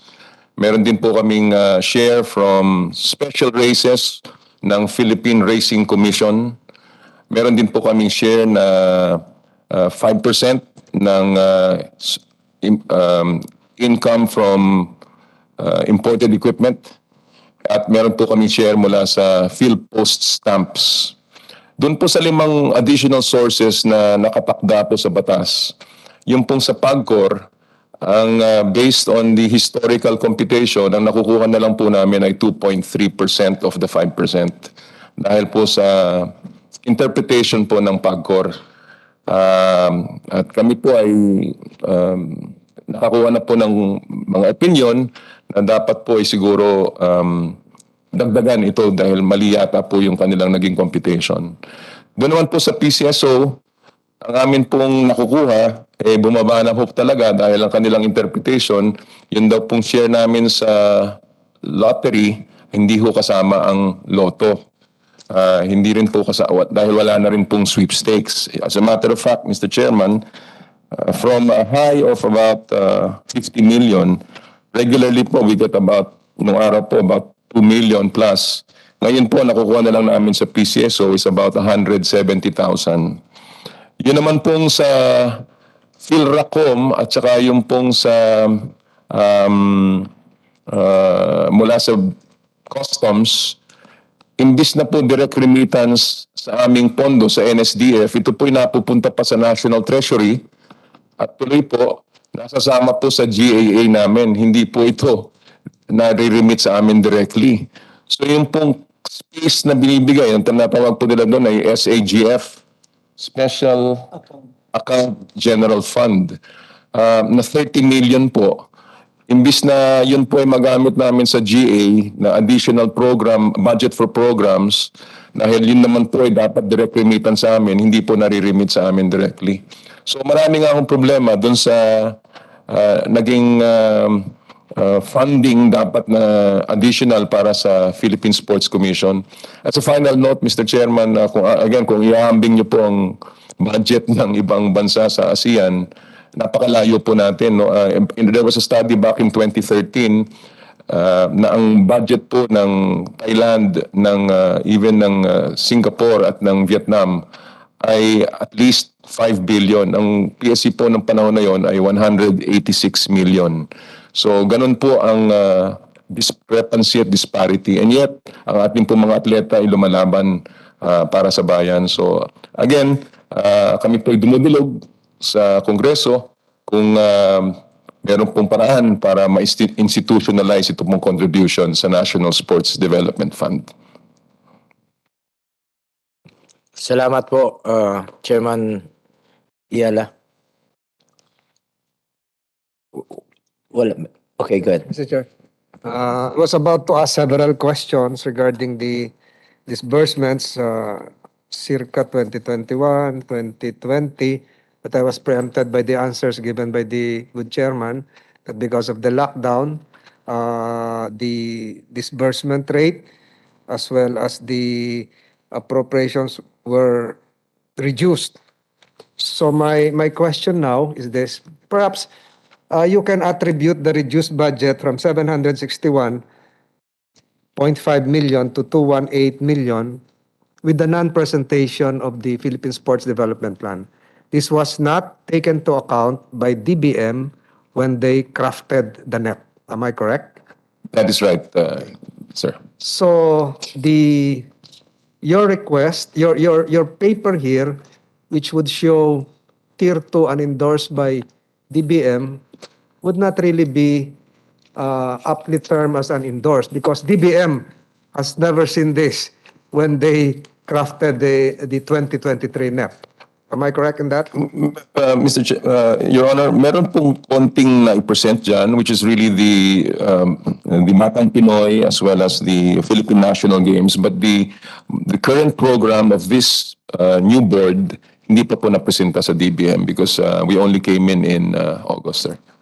So, given the reality that these were not included in the National Expenditure Program, my question is, how will this affect the Southeast Asian Games in Cambodia, the Asian Games? Forget about Paris first because that's 2024.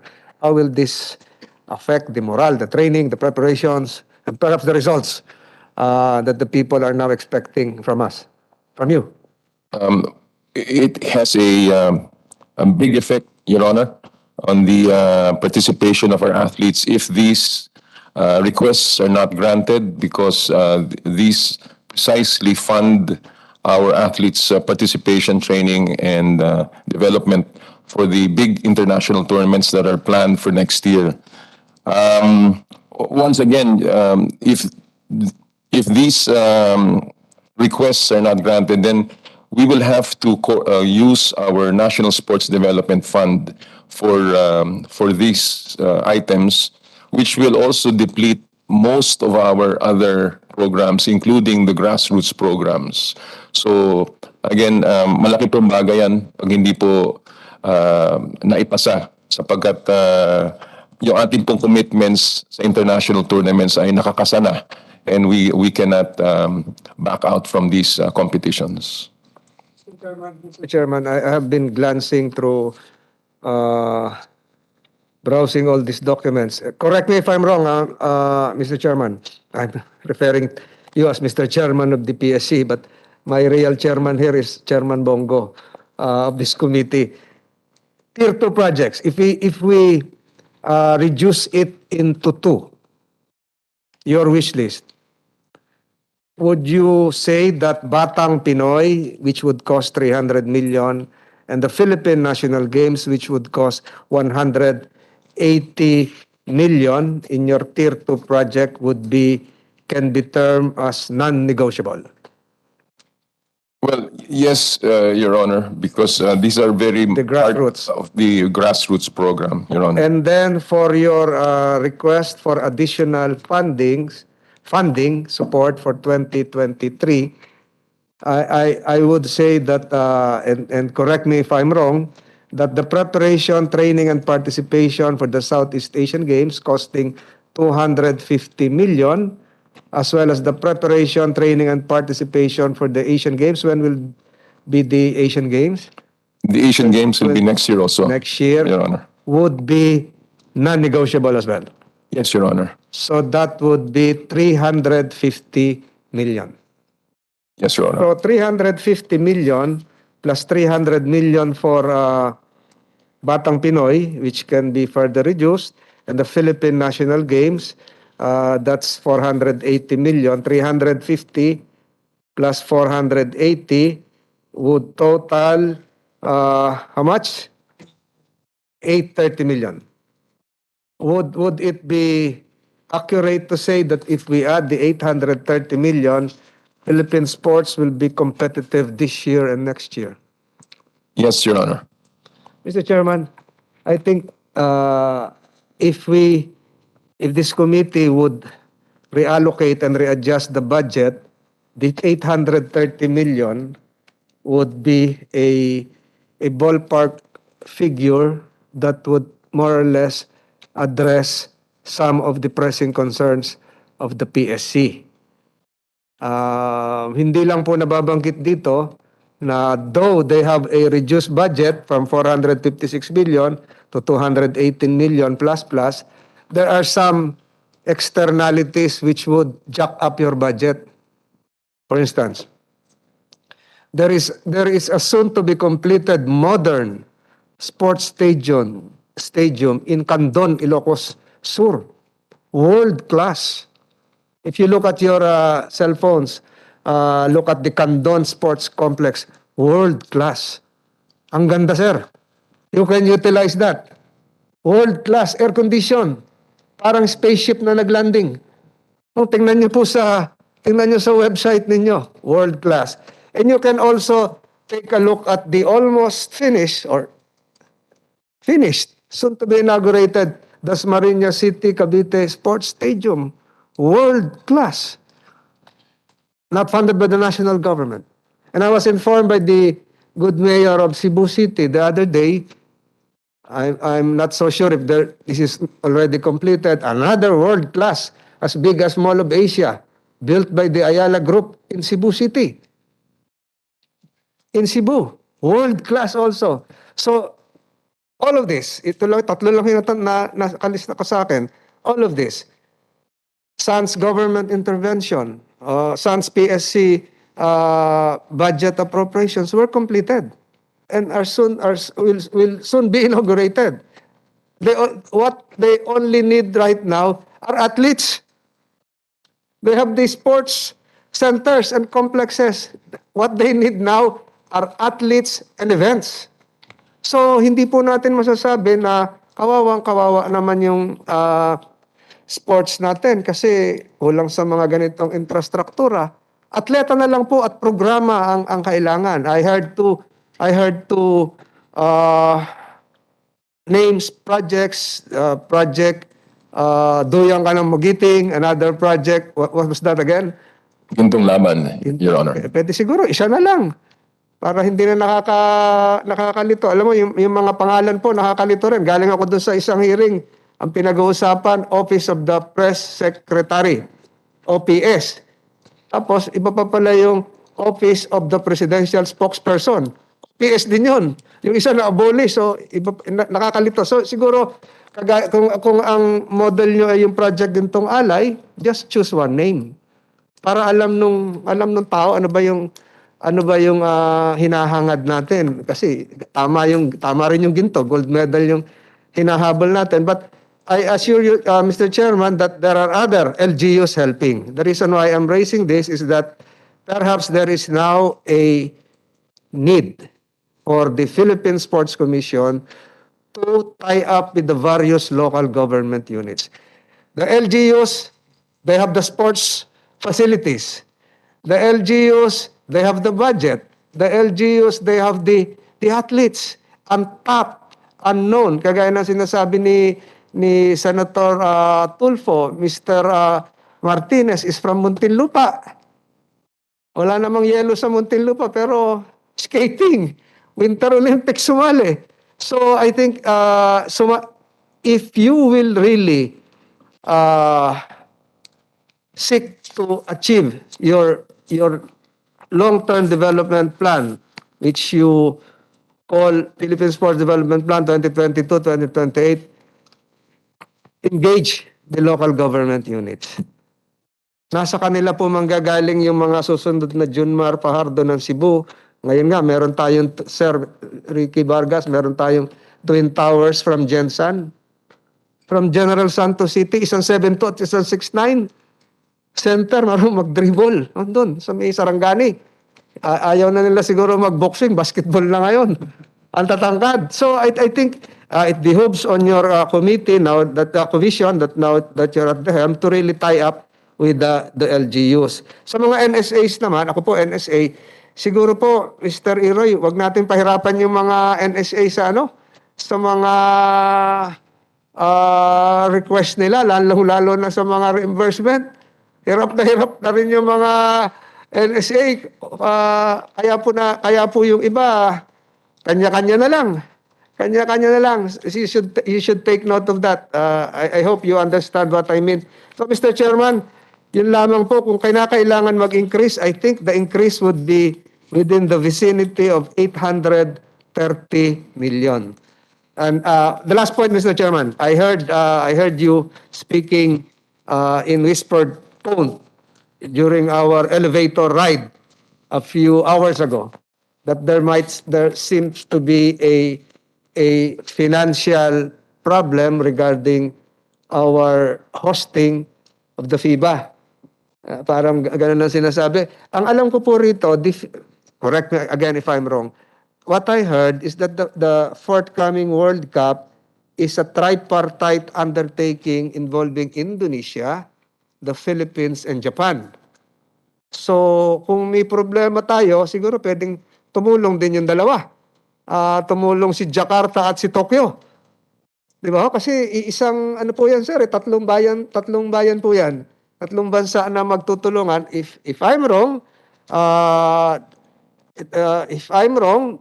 then there is only one organizing committee which should be standing on three legs. When it should be a three-legged organizing committee. So kung may pagkukulang po siguro, yun lang yung pakiramdam ko, kung may pagkukulang po ang Pilipinas, ay tumulong dapat si Jakarta at si Tokyo. And Tokyo is well financed and with adequate resources. Yun lamang po yung input ko doon. Hindi natin sasaluhin yung problema ng Tokyo at Indonesia, pero si Indonesia at si Tokyo, tulungan tayo sa problema. Mas mayayaman naman po sila, Mr. Chairman. Having said that all, I wish to reiterate my support to the Philippine Sports Commission. Tulungan lang po nila yung mga atleta sa probinsya, tulungan po yung mga retired athletes. Ito nga, si Yumer Marcial, sumasabak na sa pro kahit amateur. Nanalo kahapon, di ba? Para may konting kita siya, dugo-dugo siya. Tapos nagsundalo. Pero ulitin ko yung sinabi ko nung first attendance mo rito, Chairman, top the Armed Forces of the Philippines, top the Philippine National Police. Hindi lang yung nanalo na. Integrate na dun sa araw-araw, nagja-jogging sir yung mga yun. Ang lalakas ng katawan ng mga yun. Pag tumanda na lang po yung mga opisyal nila, tsaka nag-golf yun. Pero yung mga bata noon, mga buksingero po yung mga yon, mga athletes po yan. Mr. Chairman, thank you for the time given to me. I yield the floor. Salamat, Senator Tolentino. Napansin ko nga, no, yung proposed PSC budget represents only 0.004% of the 5.268 trillion 2023 proposed budget. Napakaliit po ng pie. Paano tayo magpe-prepare nito sa ating mga future competitions at support sa mga atleta natin kung ganito kaliit po yung nabibigay sa inyo sa NEP. At nakita ko kanina sa inyong pinresent na budget, yung sa Bataan, yung training, ilang years ho ba ito? Kasi groundbreaking po ito ninyo ng PSC with the former president, kay former President Duterte, itong Philippine Sports Training Center. Magandang plano po ito. Ngunit pinag-groundbreaking nyo nga po, pero yung budget, napakalaki pala ng kailangan. 4 na taon dapat tapusin. So paano ba ito matatapos at ayaw natin na mag-iwan ng mga lalo na po si former president, niya na may nakaiwang proyekto na hindi natatapos. It was he was invited by the PSC to groundbreak, no, before his term ended last June. I think kailan pumunta doon? Abril yata, Marso. I think mga ganong panahon yon. So ano bang plano nyo dito? And meron tayong magandang pasilidad sa New Clark City. So sa Kapas. So nandoon yung mga ginawa natin for the Southeast Asian Games. Nandiyan yung track swimming, aquatics, kumpleto na. In fact, nandoon yung National Academy for Sports natin sa ngayon. bakit tayo gumawa ng itong Philippine Sports Training Center doon? Pwede nyo bang ma-explain po sa publiko? Yes, Your Honor. Actually po, nung ako po ay naitalaga dito sa PSC, ako rin ho ay nagtaka kung bakit kailangan gumawa ng isang training center all the way po sa Bataan na panibago na naman pong sports training center. Imbis na siguro po palakasin na lamang o palawakin na lamang yung New Clark City Sports Complex. So kami po sa kasalukuyan, pinag-aaralan po namin mabuti to kung ano po ang pinakamagaling na pag-utilize po ng ating pondo para po hindi masyadong lumaki ang gastos, and yet may patupad po ang naitakda sa batas yung pong sa Philippine Sports Training Center. As a matter of fact, Mr. Chairman, nakipag-usap na po ako sa BCDA kay President Eileen Sosa upang explore yung pong possibility na kami po ay makitayap sa kanila para lalong palawakin na lang po namin yung New Clark City Sports Complex. At pinag-aaralan pa po namin ang iba't ibang options pa po namin para ipatupad itong PSTC at this moment. In the meantime, Your Honor, meron na po kaming plano para ito po ay pagawa po ang mga plano, kaya po pinaghahandaan lang po namin sa kasalukuyan. But at the same time, we are trying to identify already a more acceptable and viable site, Mr. Chairman. Salamat. Tingnan yung mabuti kasi it's a long-term plan po. Sabi niyo, 4 years. Ayaw nating may masayang. Inumpisahan po itong proyektong ito. Siguraduhin niyo lang po na bawat taon meron kayong mailalaan na pondo para dyan at hindi masasayang dahil magandang plano. Pero ibig kong sabihin, andyan dyan yung Clark natin eh. At meron tayong panibagong lugar naman sa Bataan. Magandang area yung sa Bataan. Think, pwede mo bang ma-explain ng mabuti yan, Atty. Roy? Parang iba yata yung mga sporting events, ang facilities ang nandoon sa Bataan. Good afternoon, Mr. Chair, Honorable Senator. Since ikaw po yung you were part of the previous chairman. Yes, Mr. Chair. Actually, when we reviewed the documents, Mr. Chair, there were some problem with respect to Bataan because the authority given to the governor is for the establishment of Bataan Sports Complex, while the PSC board resolution is for the PSTC. And then the area that were identified is not the area that were given to PSC. And in fact, it was changed 3 times. So there was a proposal to amend the conditional deed of donation. But what is more glaring there, Mr. Chair, is that the land is still not owned by the Bataan provincial government, but is still owned by the third party, the owner of the land, supposed to be donated to Bataan, and then Bataan to PSC.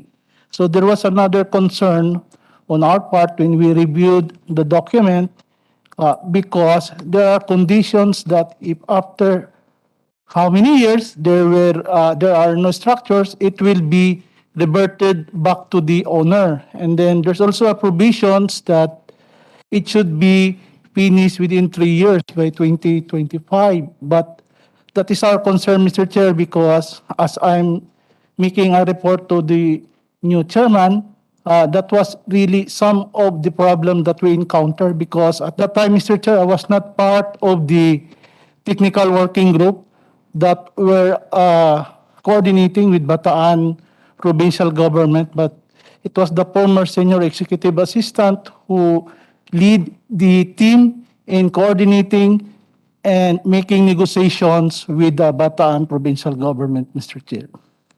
So, ibig mo sabihin, sa ngayon, yung status, may problema? With respect sa documentation, Mr. Chair, there was a defect, Mr. Chair, because the authority was Bataan. I think the minds of the provincial government with the authority given by the Sangguniang Bayan is Bataan Sports Complex, but not Philippine Sports Training Center, Mr. Chair. So, and then you're asking for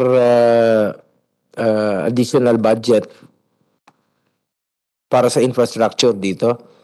Yes, Mr. Chairman, because we are already looking for an alternative site. Yung nga po yung pag-uusap namin with the BCDA, Mr. Chairman. Plano nyong ilipat instead? Well, pinag-aaralan po namin kung ano po ang pinaka viable, feasible. In fact, we are also coordinating with the Philippine Olympic Committee and the NSAs kasi sila po ang magiging end user, Mr. Chairman. So, again, we want to make sure na hindi po ito magiging white elephant, na hindi po nagagamit. Yun ang importante, hindi ma-white elephant. Kindly update the committee kung ano na hong progress. Bago natin to pag-uusapan kung ano man pong karagdagang pondo na ibibigay, siguraduhin niyo po na walang masasayang dito sa itatayong infrastructure. Sabi niyo nga, for 4 years. Let me repeat, dapat walang masayang ni piso na pondo po ng gobyerno dito. Ang liit-liit na nga po ng pondo ng PSC. Tapos ganun pa po ang mangyayari. So siguraduhin niyo lang po na maayos po ang lahat at walang masasayang. At isisingit ko lang po, sang-ayon ba kayo na isa batas itong Philippine National Games, no, institutionalized natin for every once in 2 years, every 2 years na magkakaroon tayo. Kasi itong palarong pambansa, ito yung para sa mga estudyante. Ito na bang Philippine National Games. Ito yung kasama na rito yung mga out of school youth, no, ng mga athletes natin. Isa na rin po sa paraan na ilayo sila sa legal na droga. Maingganyo sila, sumali, mag-compete. Malay nyo, mas marami pa tayong makikitang magagaling na atleta dyan. Sangayon ba kayo dyan? Yes, Your Honor. In fact, yung pong Philippine National Games ay iba ang kategorya dahil yung palarong pambansa po ay para sa 17 and below. Yung pong Philippine National Games ay labanan na po ng mga mas matatanda and of course mas high level na po ang competition. As a matter of fact, also to address, Mr. Chairman, yung pong sinasabi kanina ni Senator Tolentino, ang AFP po ay amin pong inaanyayahan dyan po sa Philippine National Games. Nagkausap na po kami ng AFP at meron na kami pong ginagawang protocols kung saan hindi lamang po namin iniimbita silang lumaban sa Philippine National Games, kundi bibigyan po namin ng pagkakataong maturuan pa ang AFP ng mas modernong technique sa pamamagitan po ng NSA. So meron na po kaming, after po tayo nag-usap, amin pong ninote yan at talaga pong kinausap namin ng AFP. Itong Batang Pinoy, iba naman to. Ito po naman ay mas bata pa. 15 and below naman to, sir. May Batang Pinoy, may palarong pambansa, Philippine National Games. Yung pong palarong pambansa kasi po ay programa po ng DepEd, Mr. Chairman. Hindi po yan sa PSC. Kami po ay tumutulong lamang sa DepEd dito. Salamat, Mr. Chairman. Before po tayo, Senator Raffy, may tanong ka sana sa GAB, no? Hindi pa natin natatakel ang GAB. Kasi pupunta tayo sa, ito napaka-importante, yung hosting po ng FIBA World. Pero pwede natin balikan ito. You want me to proceed muna sa GAB? Pupunta kasi ako sa kabila pa ng hearing. Mabilis lang ko sa GAB. Kasi for the past many years, siguro alam na natin ito lahat, yung pustahan sa ending. Okay. Alam ko po, yung GAB, meron kayong Intel Fund na 4 million ata. Correct me if I'm wrong. Ayun. Bakit wala kayo nahuli nun? Mga estudyante po kadalasan ang tumataya rito. In fact, meron na po mga crime related to that. Meron mga nakidnap na mga kabataan. May mga nabablackmail. Alam ko meron namatay dahil po sa pustahan sa ending. At mga college students, even high school students ay pumupusta na rin sa pag binubukis po ito, yung ending sa basketball. Meron na ba kayong nahuli na pumupusta sa mga ending na ito, nagbukis? na involved po yung usually mga bataan na anak ng mga mayaman. Meron ho ba kayo maipipresenta sa amin na nahuli nyo? Good afternoon, Mr. Chair. Good afternoon, Senator Rafi Tulfo. Your Honor, there is a anti-illegal gambling unit of GAB, Your Honor, which is mandated to curb. Sorry sir, direct to the point. Meron na kayo nahuli, wala? Sa record po namin, yun sa bookies po ng Meron po. ending ng mga bata, wala po sa record. Wala pa. Bakit po wala? Ang tagal-tagal na po nun. Marami na meron na mga batang naging addict dyan sa sugal na yan. May mga batang nakidnap. Sabi ko nga, may mga batang nasaktan. So bakit wala po kayo nahuli? Mr. Chair, yung operation po kasi ng IGUI, nakatutok po siya doon sa bookies po sa Yes. OTB, Your Honor, Mr. Chair. Well, hindi lang po sa OTB. Yes, Your Honor. Sir, tell you what, listen to me.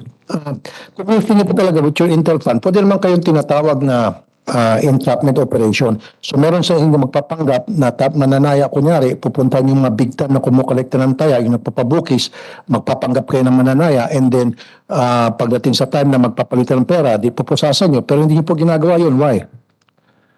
Mr. Chair, Isagot lang po. actually, Your Honor, I do not know how to answer the question, Your Honor, because Then kung you do not know, then sorry for the word, sir. Mga inutil po kayo. Ang tagal-tagal po nito, marami na po mga kabataan ang nalulong dito.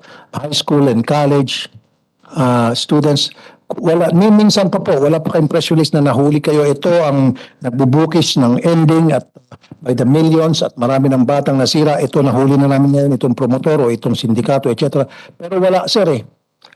Wala. Buti pa nga yung PNP, yung CIDG, may nahuli pa. Kaya lang, kuminsan, yung hinuhuli ng polis, pulled up.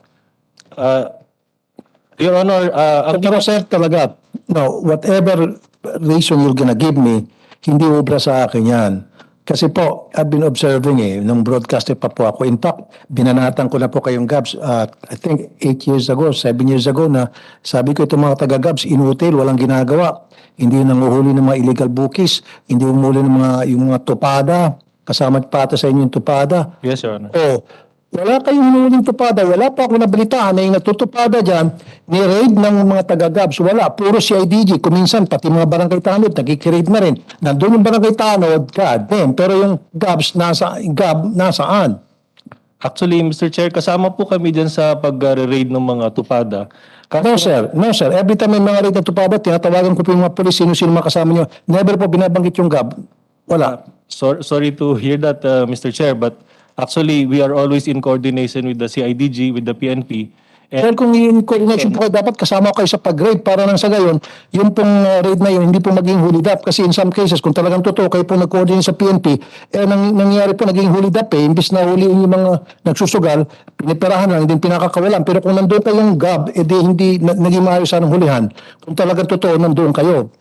We understand, Mr. Chair. Actually, that is one of our predicaments with GAB, Your Honor, because the IGU that we have is not an organic unit of GAB, but it is composite of the detailed personnel from PNP, from NBI, and from CIDG, Mr. No, sir. Kung gusto niyo po maraming paraan, kung ayaw niyo po maraming dahilan, doon na lang po yung sa pagsusugal. Do something about that. Hanggang ngayon, sir, tuloy-tuloy pa rin po yung pustahan ng mga estudyante sa ending na yan. Marami na pong mga buhay ng mga estudyante na nasayang, na mga estudyante na nasira yung kanilang pag-aaral, mga estudyante na tutong kumupit sa kanilang mga magulang, gumawa ng illegal, gumawa ng pumapasok po sa kriminalidad. Meron pa nga dyan,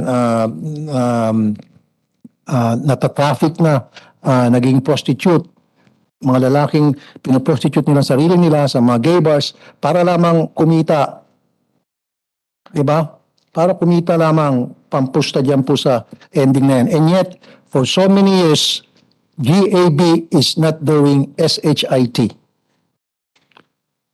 Mr. Chair, as to the specific matters of the bookies or by the minors on sports, you can rest assured, Your Honor, that this will be delivered to So, our... nasaan ko ba ho? From now on, kayo po ay manghuhuli na, kayo po ay gagawa ng mga entrapment operation.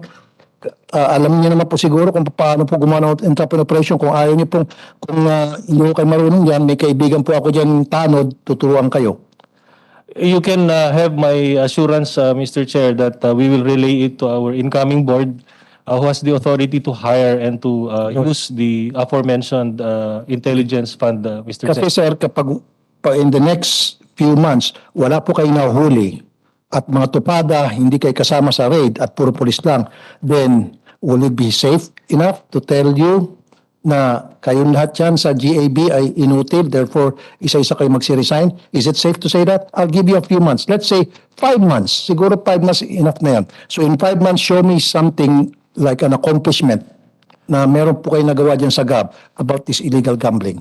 Kasi dahil kapag wala kayo nagawa in 5 months, then siguro po hindi niyo ako masisisi kung tatawagin ko kayo lahat na inutil.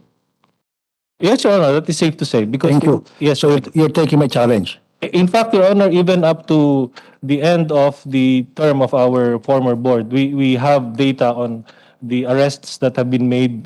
Give me the list. Yes, Your Honor, we Give me the list. And then, Furnish the committee. and then ang tanong ko, yung mga nahuli nyo, anong ginawa nyo dun sa mga hinuli nyo? Kinasuhan nyo ba? Anong ginawa nyo dun sa mga pera? Saan napunta yung mga pera na mga nahuli nyo? I need the list of those people na inapprehend nyo, and then what happened, has a case been filed against those people, and then ano nangyari dun sa mga pera na kumpiska ninyo? I need records of those. Madali magsalita eh. Pero dapat supported yan ng mga dokumento para hindi tayo naglulukan dito. Pasensya na sir ha, I'm like this dahil marami po ako mga kamag-anak. In fact, very close to me na mga relatives ko, mga kabataan na nalulung po dyan. Nalulung po dyan mga pamangking ko. Nalulung. Kumupit sa kanilang magulang, nagbenta ng mga ari-arian ng kanilang magulang, nagsanla ng mga sasakyan dahil lamang sa ending na yan. And yet, you cannot do anything about that. Come on. Because in the next 5 months, pag wala kayong performance, wala kayong huli, then you're taking my challenge, tatawagin ko kayong inutil, and then i-request ko magsi-resign na kayo. Yun lang po. So 5 months po, do something, okay? Yes, Your Honor. Thank you, sir. Thank you, Mr. Chair. Thank you po. Salamat, Senator Rafi. Bago ko po babalikan yung budget presentation, no? Sir, speaking about yung sa hosting kanina, ito isa sa napaka-importanting panahon, itong hosting natin sa FIBA 2023. Isipin niyo po na 8 top nations ang papasok sa semis dito gaganapin sa ating bansa. So, napakalaking preparasyon ang dapat gawin ng ating bayan, ng ating gobyerno, not only sa gobyerno, yung private sector. At ayaw nating mapahiya dito, lalo-lalo na po in terms of security. So, dapat talagang paghandaan ng gobyerno ito, ng ating police, ng ating militar. Ito na po malaking opportunity rin po ito sa atin to promote our country, kung gaano kaganda ang ating bayan. Gusto po naming makinig at the same time, marinig po ng mga kapwa ko, senador, yung inyong presentation about the hosting. Kaya nakiusap ako kay Senator Tol, kapatid niya po si Chairman Bumble Aquino, Tolentino, ang kanyang kuya. Sir, sino ba magpe-present para sa FIBA hosting? If I may start, Chair, then I will have the at the same time, younger Barrios. importante maipaintindi natin sa mga kasamahan namin dito sa Senado kung gaano kaalaga ang inyong preparasyon at ano ho bang kailangan, paano ho ba kami makatulong, at kung kailangan mag-apila tayo sa mga kapwa ko mambabatas, dapat ho tayong mag-appeal sa kanila. Go ahead, sir. Okay. If I may start, Chairman, nung nanalo kami na mag-host para sa World Cup, I think this was about 3 years ago, and we organized immediately, and we told ourselves that we would like to deliver a world-class hosting. No, tama si Senator Tolentino na 3 kami, pero ang major host is actually the Philippines. So yung mga elimination ng 8 countries will be done in some of them, 16 here in the Philippines, 8 in Indonesia, and 8 in Okinawa, Tokyo. So tayo po ang major. Kung ano mang the finals will be held in the Philippines as well as the World Congress, FIBA World Congress. Dito po rin po it will happen. So when we sat down at that time, the budget we put together, Chairman, was about 3.7 billion. That was when the exchange rate was 1:54 Swiss francs. Today, I checked, it's now 1:59.33, which is an increase of about 10%. But having said that, we're still working on the old budget of 3.7 billion. Mula nung 2019 hanggang 2022, nakagastos na po kami ng 1.2 billion. So ang staying within the budget of 3.7 and we spent 1.2 billion, ang balanse po namin for operating cost and hosting fees is now about 2.5 billion.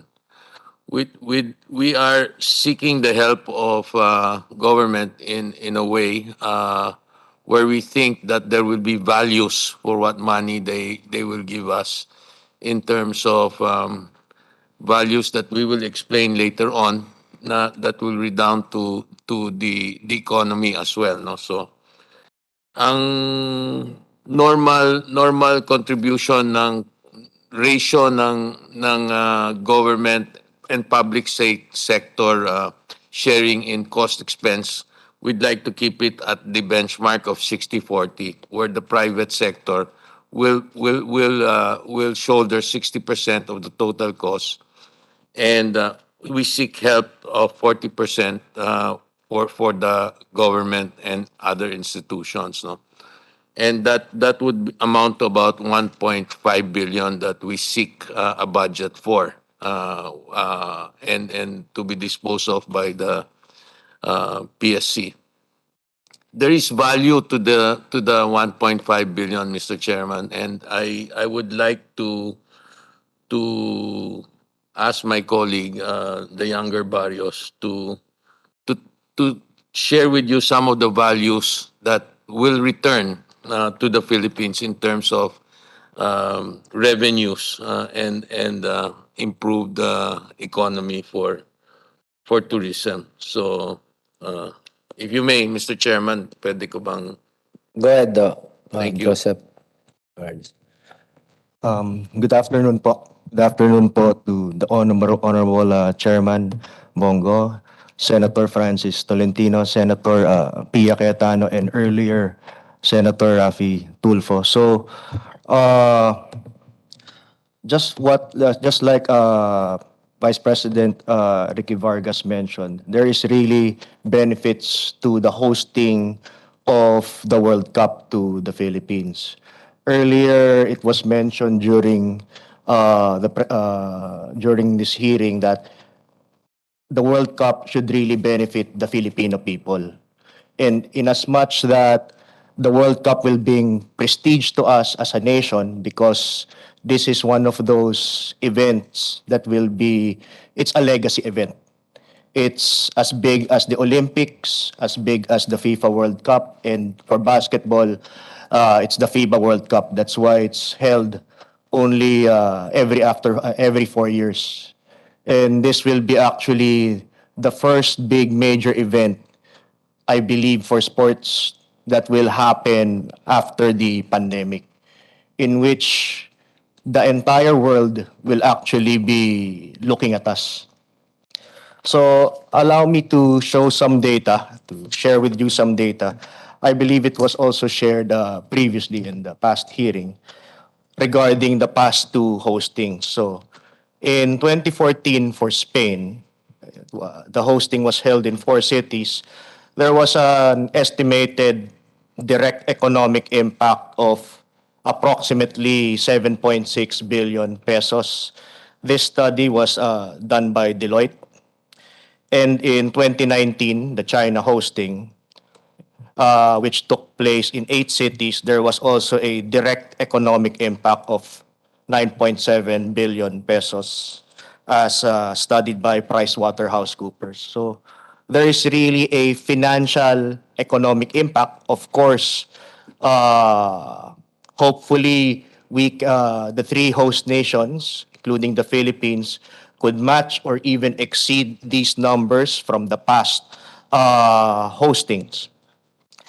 Additionally, there is what you call also an intangible impact. Next slide, please. So, particularly with regards to tourism, a case study that happened in China, in the China hosting, in which the number of days that tourists spent on 3 cities during the World Cup was approximately around 7 to 10 days. So we can just imagine these foreign guests and fans how when they come over here to watch the games that they will contribute to the Philippines. Additionally, moving forward, progressive, if they enjoy the experience, because for the World Cup, we are actually looking at not just the experience of the players when they come over here, but also for the experience of both our local and foreign fans. So if they enjoyed their stay here, the likelihood that they will recommend the Philippines or the cities of the Philippines that it's a viable venue for sports, for tourism, for other activities is greater. So that will benefit our economy as well as tourism. So it's just a quick overview of what can be achieved, whether financially or some intangible benefits coming from the World Cup. Thank you. Just one quick question, Mr. Chairman. Mr. Chairman. Go ahead. So from the previous statement of Mr. Vargas and supplemented by Mr. Joseph Barrios' briefing, there is a need to uh, augment existing depleted funds of 1.5 billion. And the 1.5 billion is not really the entire 1.5 billion, but just the 40%. Am I correct? Mr. Chairman, it's equivalent to 40% of the 3.7 billion total budget. So it's not 40% of the 1.5. Yes. And from the experience of China and other places, lumiit, hindi ko na makita, places before involved in hosting FIBA World Cup, there seems to be a spike in economic revenue, tourism, etc., brought about by World Cup games participation. I am always reminded, Mr. Chairman, of the lessons coming from one of my favorite U.S. presidential candidates, Mitt Romney. Mitt Romney was the one who hosted the U.S. Winter Olympics in Utah, Salt Lake City.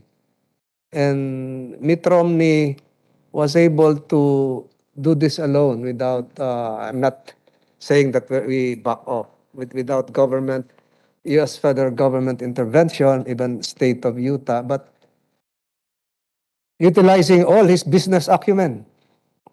The Salt Lake City Winter Olympics was one of the most successful. In fact, it was used as the launching pad of Mitt Romney to become governor and then presidential candidate. Almost won. Almost won. But he ran against Barack Obama. That was slim. So what about the likelihood of, at this stage, involving for the 1.5, not just the government, but the private sector, and having a Mitt Romney there to shepherd all of this. Whoever is the Mitt Romney for the FIBA, we should all support him. There is a book, there are 2 books, there are 3 books all about the Utah Salt Lake City Olympics. So, late na ba tayo na mag-involve pa ng pribadong sektor? Lahat tinamaan ng pandemic.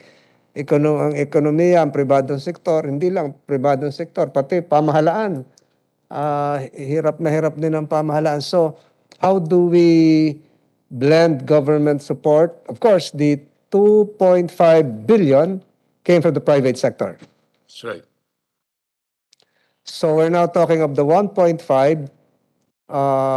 to be shouldered either by the government solely or the government aided by the private sector. Wala na yung sinabi ko kanina na hingi ng tulong sa Japan at saka sa Indonesia. Wala na ho yun. Out of the question. Tayo pala ang nakatimon. So wala na yon. Wala nang tulong sa ibang bansa. So is there a possibility of pruning down the 1.5 to make it more manageable, palatable, acceptable to the Congress, but the balance, whether it's 50-50 or 60-40, to be shouldered by the private sector? If it is government sector, I think the Department of Tourism should have a major role. Should have a big role. Because we will now be promoting international tourism. So, can there be a position paper on this? The mechanics on how this can be operationalized if it is not the entire 1.5, unless the chairman would wish to sponsor the entire 1.5 to the plenary. So, ang sinasabi ko, sir, yung pagtulungan yung 1.5 ng pamahalaan at ng pribadong sektor. Nasa shoulder nga ni Senator Tol, Miss Universe eh. if I may po, na-mention po, napag-usapan namin kanina, kaya dito sila, mag-appeal, kasama ka na po sa papa-appeal nila na about this big, huge requirements ng sa hosting. Pero aside from that, may mga priorities rin po ang ating PSC kanina as earlier presented, na which amounts to 4.998, hindi pa sinarado.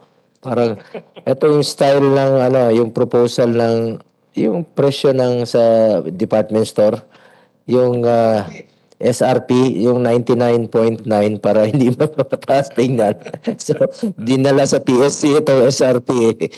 Anyway, nakasalalay po sa leadership ng Senado, Senator Angara, Senator SP Subiri, and of course, sila Senator Pia, Senator Tol, pagtutulungan po kung ano yung kaya. Kasi ang dami rin pong, alam mo, budget deliberation, kanya-kanyang priorities. Nalulungkot lang po ako na napakaliit nga po ng pie ng PSC dito. 0.004 of the national budget.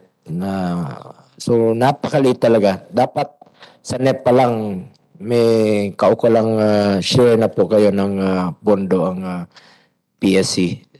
Dapat yan ang dapat ma-address. Huwag kong umasa lang dito sa Senado yung sa mga amendments lang po. Dahil ito na yung mga lahat ng priorities na pinipresenta na po rito eh. Sana sa NEP pa lang, Senator Tol, ma-presenta na nila ng maayos. Pero meron lang po akong question. Hindi naman natin masabi kung magkano po ma-approve ng Senado sa BICAM, sa mga amendments dito sa inyong nire-request. Wala ko kaming may papangako sa ngayon. Ang may papangako lang namin is yung proposed budget ninyo. Pero yung amendments, pag-usapan pa ng body yan. May tanong lang po ako sa inyo, Chairman Paano ho nyo, ano yung kaninang question ko? You are requesting 40% of the total budget cost to be shouldered by the government. This is 1.5 billion. Saan po gagamitin ang 1.5 billion?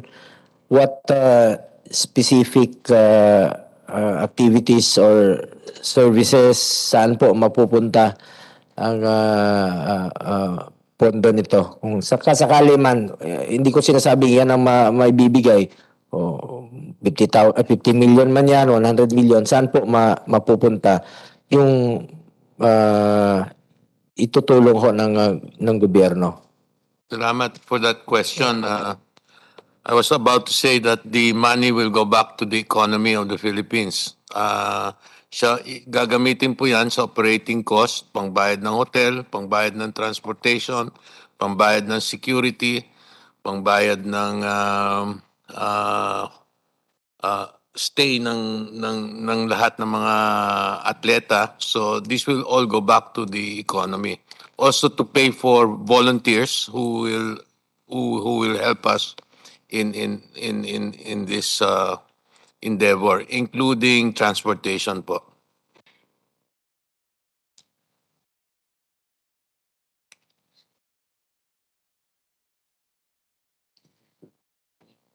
Na-mention nyo na ba yung hosting rights na napakalaki? How much ba ang hosting rights nitong FIBA? Ang hosting rights namin if I'm not mistaken, is about 2.2 billion. Mr. Chairman, so that's covered by the 2.5. That's covered by the 2.5. 3.7 po. The hosting rights has been sold. It's already sold. So I think kaya pa to, sir. Department of Tourism, mga hotels, billeting, Department of Tourism, security. I think we will have to involve the PNPA cadets. So itong hosting rights to be shouldered by the private It's part funds. it's part po of the 3.7 billion. And 60% of that is going to be shouldered by the public sector, and 40% we are seeking assistance, which is about 1.5 for the public sector or Private sector. private sector. private sector po yung 60%, yung 1.5 public sector. Chairman Ialas, PSC Chairman, kung ano man po, kung sakasakali ang maibibigay at maitutulong ng gobyerno, pakisiguraduhin nyo lang po na maayos yung accounting, yung liquidation, yan po dyan na magkakaproblema. Kayo, as a part of the executive, kayo ang magkakaproblema dyan at kung magkakaroon po ng discrepancy sa mga sa liquidation, napakahalaga po yan. Ang amin dito, walang masayang, ulitin ko, walang masayang ni piso na kaban ng bayan dito. Mr. Chairman. Go ahead. Would like to acknowledge the presence of Senator Coco Pimentel, ang ating minority floor leader. Thank you. Yes, sir.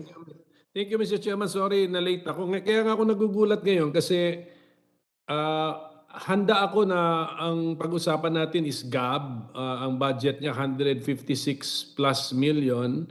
And then si Philippine Sports Commission, ang budget naman nito for next year, 218 plus million. Yun ang nasa notes ko. Ngayon, we're talking about 1.5 billion. Saan po ito nanggaling na tapos how will the government extend through the PSC ba? Tinatanggap ba ng PSC yung responsibility na if ever gusto nating ibigay ito, it will be in addition to the 218 million budget of PSC? Is that how it will work, Mr. Chairman? Correct, Senator Coco. Pero aside, ito pinag-usapan natin dito, Senator Coco, ay yung hosting lang po ng FIBA. World, no? Itong gaganapin sa Pilipinas ngayong August of 2023. Aside from the earlier request po ng PSC na 4.998 million na magkaibang budget request po ito, iba't ibang games, iba't ibang programa ng PSC. Yung pinag-uusapan natin dito is yung ano lang, hosting lang po. Kaya tinatanong namin sila kung sakasakali mang anong maaprubahan ng Senado, ng Kongreso, paano ho ba nila igagamitin yung pondo? So the floor is yours, Senator Coco. Kaya nga ay narinig ko yung request ni Senator Tolentino yung how to operationalize kasi gusto ko rin malaman so kung if ever yung 1.5 billion nga idadaan po ba yan sa PSC? Ganun po ba 'yon? Ganun po ba ang mangyayari? If ever, theoretical lang usapan. Can we hear from the chairman of the PSC? Yes, good afternoon po, Senator Pimentel. Yes, sir. Pursuant to our mandate na kami po ang in charge ng amateur sports, and since this is technically an NSA that is requesting for an assistance, kami po ang merong mandate na tulungan din pong NSA. So kung ito po ay mamarapati ng Senado at ng Kongreso, nabigyan po ng pondo ang NSA through a financial assistance, kami po ay tutulong sa hosting ng FIBA World Cup. So there is a way. So ang tanong na lang dito is can we afford it or is it wise to do it? Pero Mr. Chairman, kung bigyan niyo pa ako ng konting time, tinitignan ko tong budget ng PSC natin for 2021, 1.3 billion ang new general appropriations. Then for this year 725 million. Tama po ba yun? And then sa NEP, 181 million only, more or less. Yun po yun, Chairman? Sir, yes sir. Ang amin pong NEP ay 218 million ang total. Kasama na yung automatic doon. Sige. Yes po. Tingin tayo sa bottom line. Sige, ang bottom line ninyo, total ninyo is 218 million. Yes, sir. Yes, sir. For this year, 2022, sabihin na lang natin na anong total ninyo? 1.3 billion? Tama ba yun for this year? Hindi po. Ang amin pong for this year po is 761 million.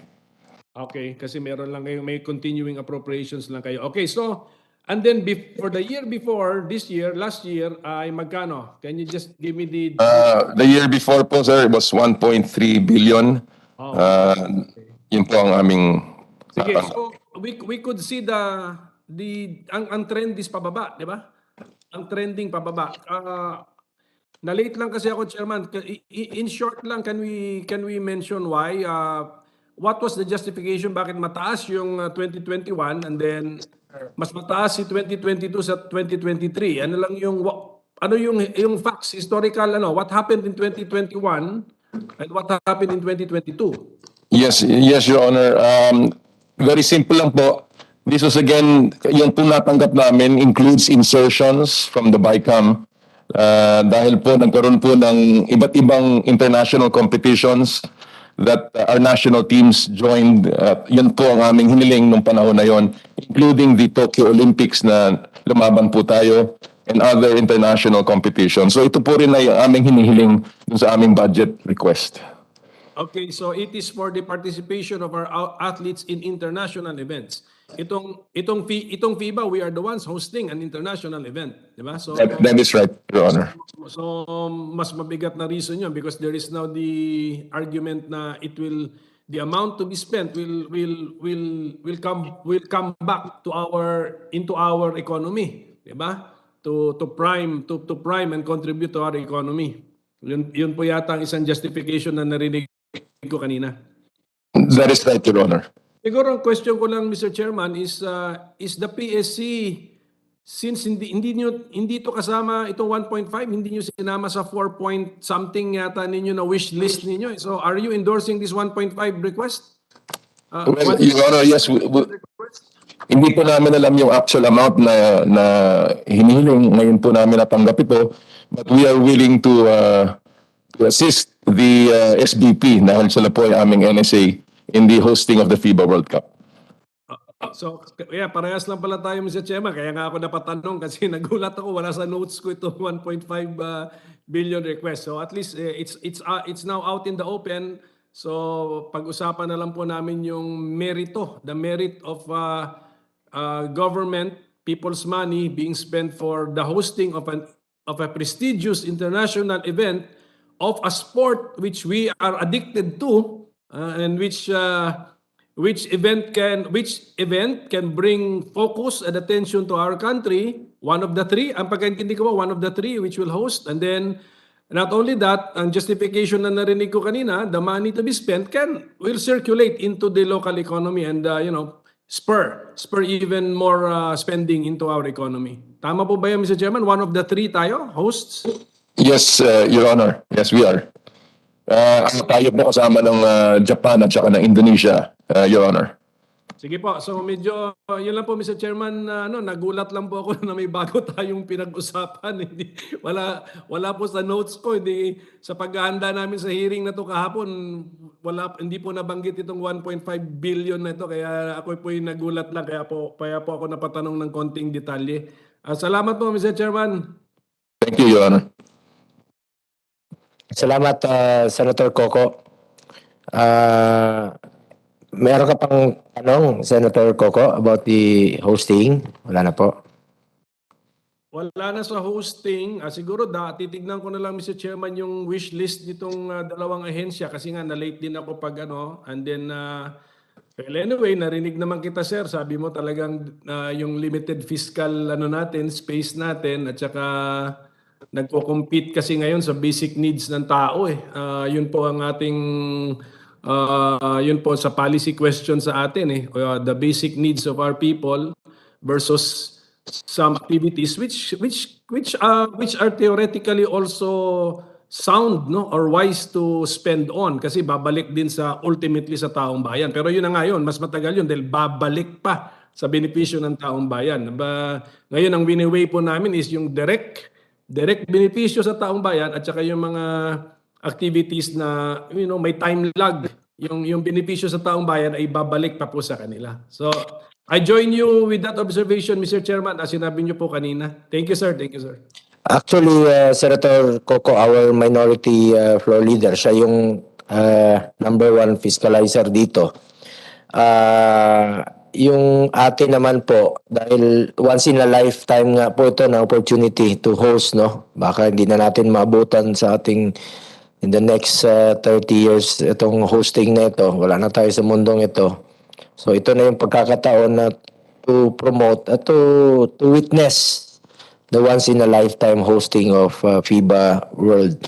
At nabanggit po ni Senator Coco yung priorities nga po natin. Marami, no? Daming naglalabi rito sa mga priorities.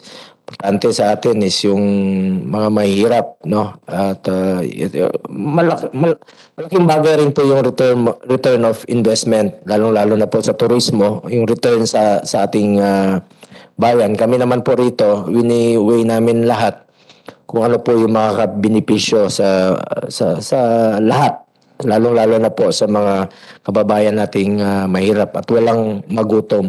Pero let me remind Chairman Ayala, ito yung tingnan nyo ng mabuti since ikaw po yung nasa executive, kayo po yung mag-handle ng funds. Senator Coco, di ba? Siya yung mag-handle ng funds pagdating ng panahon, sa iyo idadaan, and then kayo po magbibigay ng assistance doon sa mga NSA.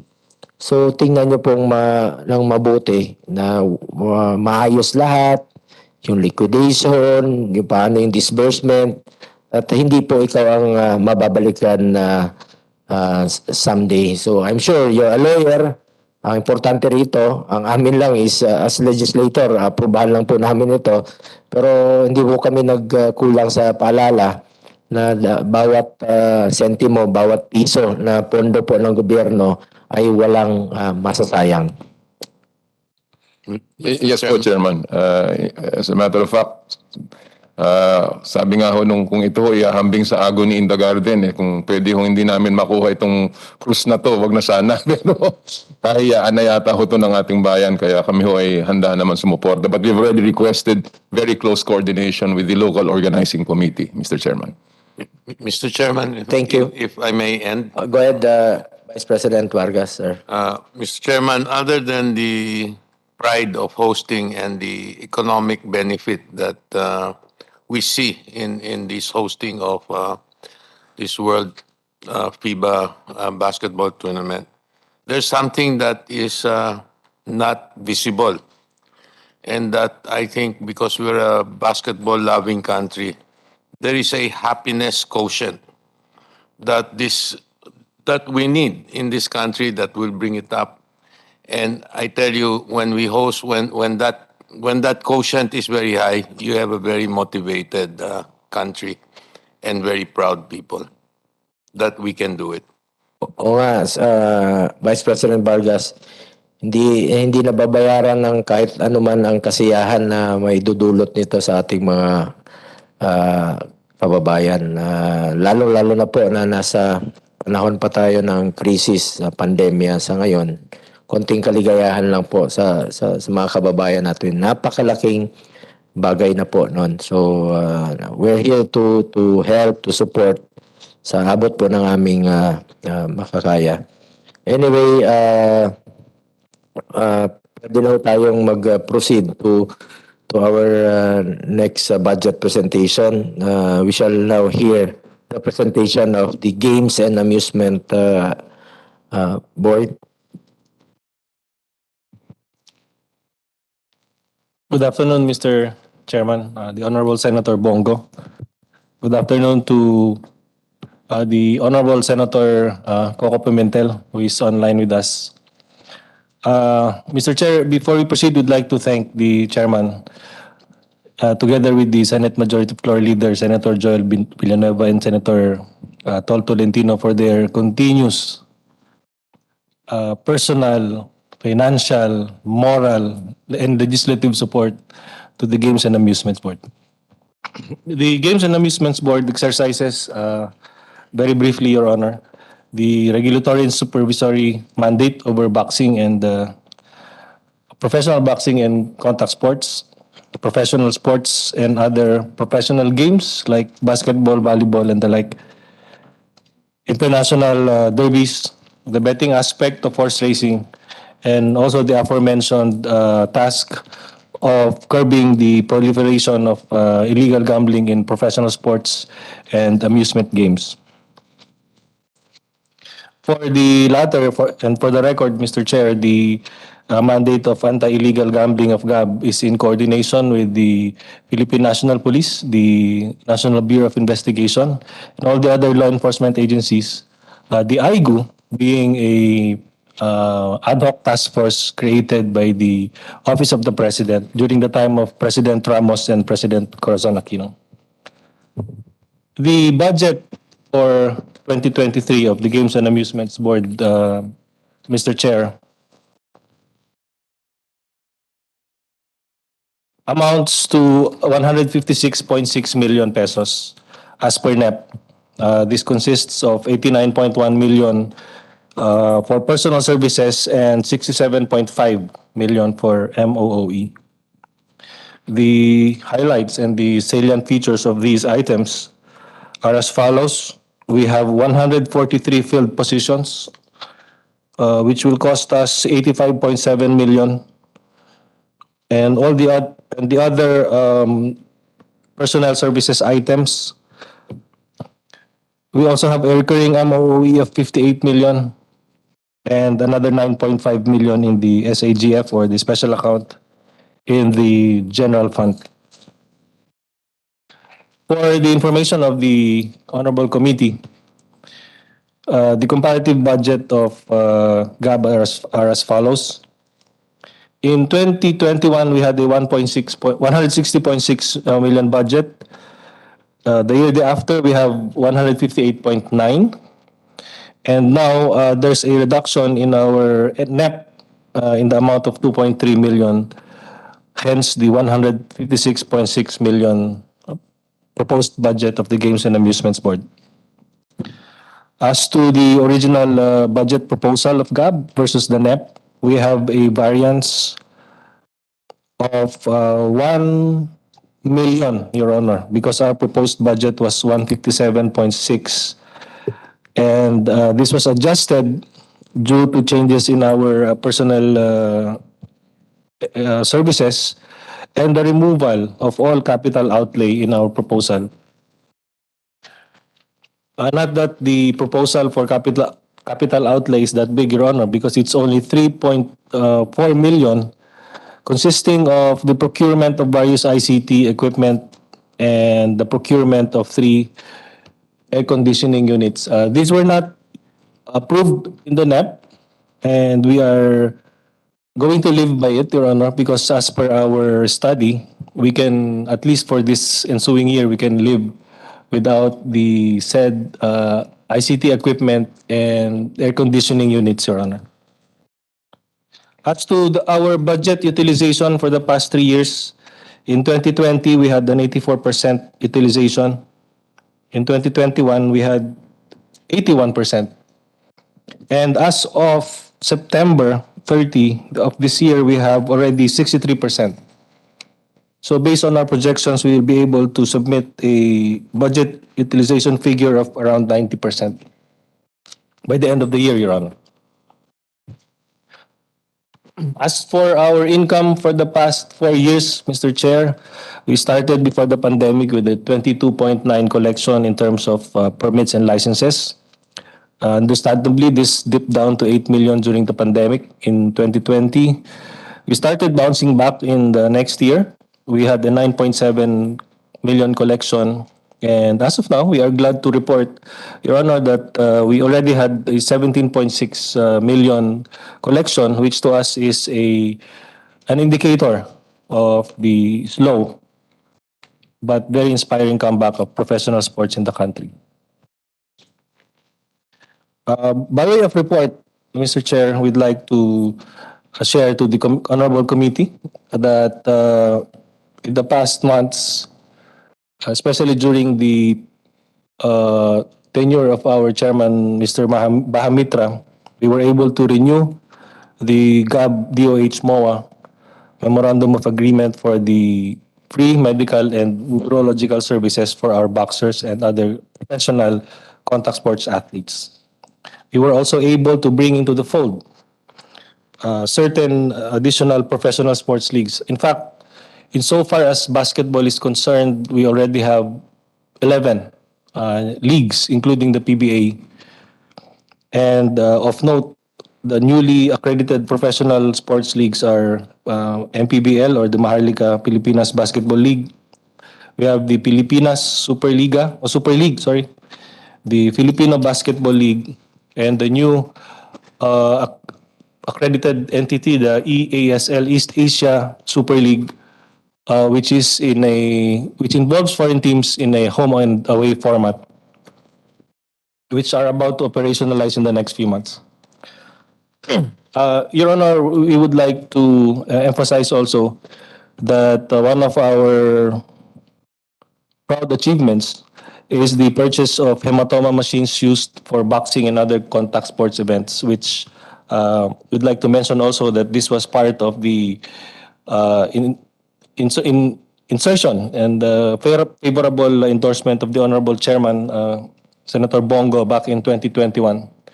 The 4 hematoma machines are used to make sure that our boxers did not sustain any brain injury or at least hematoma post-bout, so that we will be able to follow up whatever post-bout operations are needed, Mr. Chair.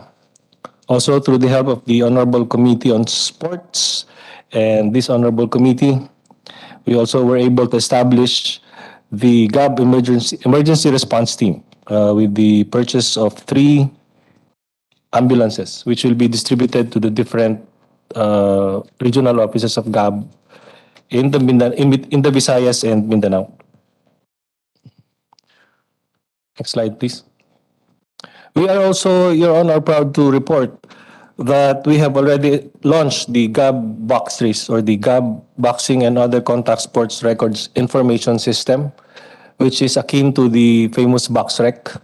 We are already encoding, in fact, the data that we have for the past so many years. This will include, or this includes, data of fights, data on our boxers, data on our contact sports athletes, and other important data. And what's unique about this, Your Honor, is that it consists of Filipino boxers mainly, and it will also be our tool in determining whether there are mismatches before we approve the fight cards, and also for the matchmakers and the managers and the promoters to refer to when they are proposing fights or fight cards with the games and amusement sport. We have also conducted coordination with the PhilRacom, or the Philippine Racing Commission, which is our partner in terms of horse racing. Sila po yung sa horse racing aspect, kami po yung supervision ng betting aspect ng horse racing. And one of the many things that we discussed, Your Honor, is the retirement, quote-unquote, of two of our long-running horse racing clubs, the Manila Jockey Club, Inc., and the Philippine Racing Club, Inc., whose franchises have will be expiring this October. But we have also a new entrant, the Happy Jockey Club, who will continue to run the race, so to speak, together with the existing Metro Manila Turf Club. In fact, the PhilRacom is, together with GAB, is conducting, by the end of the week, the Philippine Horse Racing Expo, so as to highlight our return to regular horse racing moving forward from the pandemic. We have also launched, Your Honor, the GAB online licensing system. We are now in the process of finalizing the online payment system, which is a part of this online licensing system. Ito sana ay matutulungan ng aming request for ICT equipment, but as per our estimates, we don't need additional hardware at this time, given that we are just launching the online licensing system and the box race, and we expect to reapply for these IT equipment at a later date, Mr. Chair. Internally, we are also trying to enhance, or we are enhancing our efficiency. For our human resource system, we have established the Human Resource Information System of GAB. And this is also part of our modernizing of GAB, because, Your Honor, when GAB was established in 1948, all they had, I would imagine, were index cards and all kinds of paper. And we have, through the years, started to modernize, digitize, make it electronic, Your Honors. In the past few weeks, I think it was last month, Your Honor, when the GAB and the Japan Boxing Commission entered into a partnership by way of a memorandum of agreement for reciprocal help,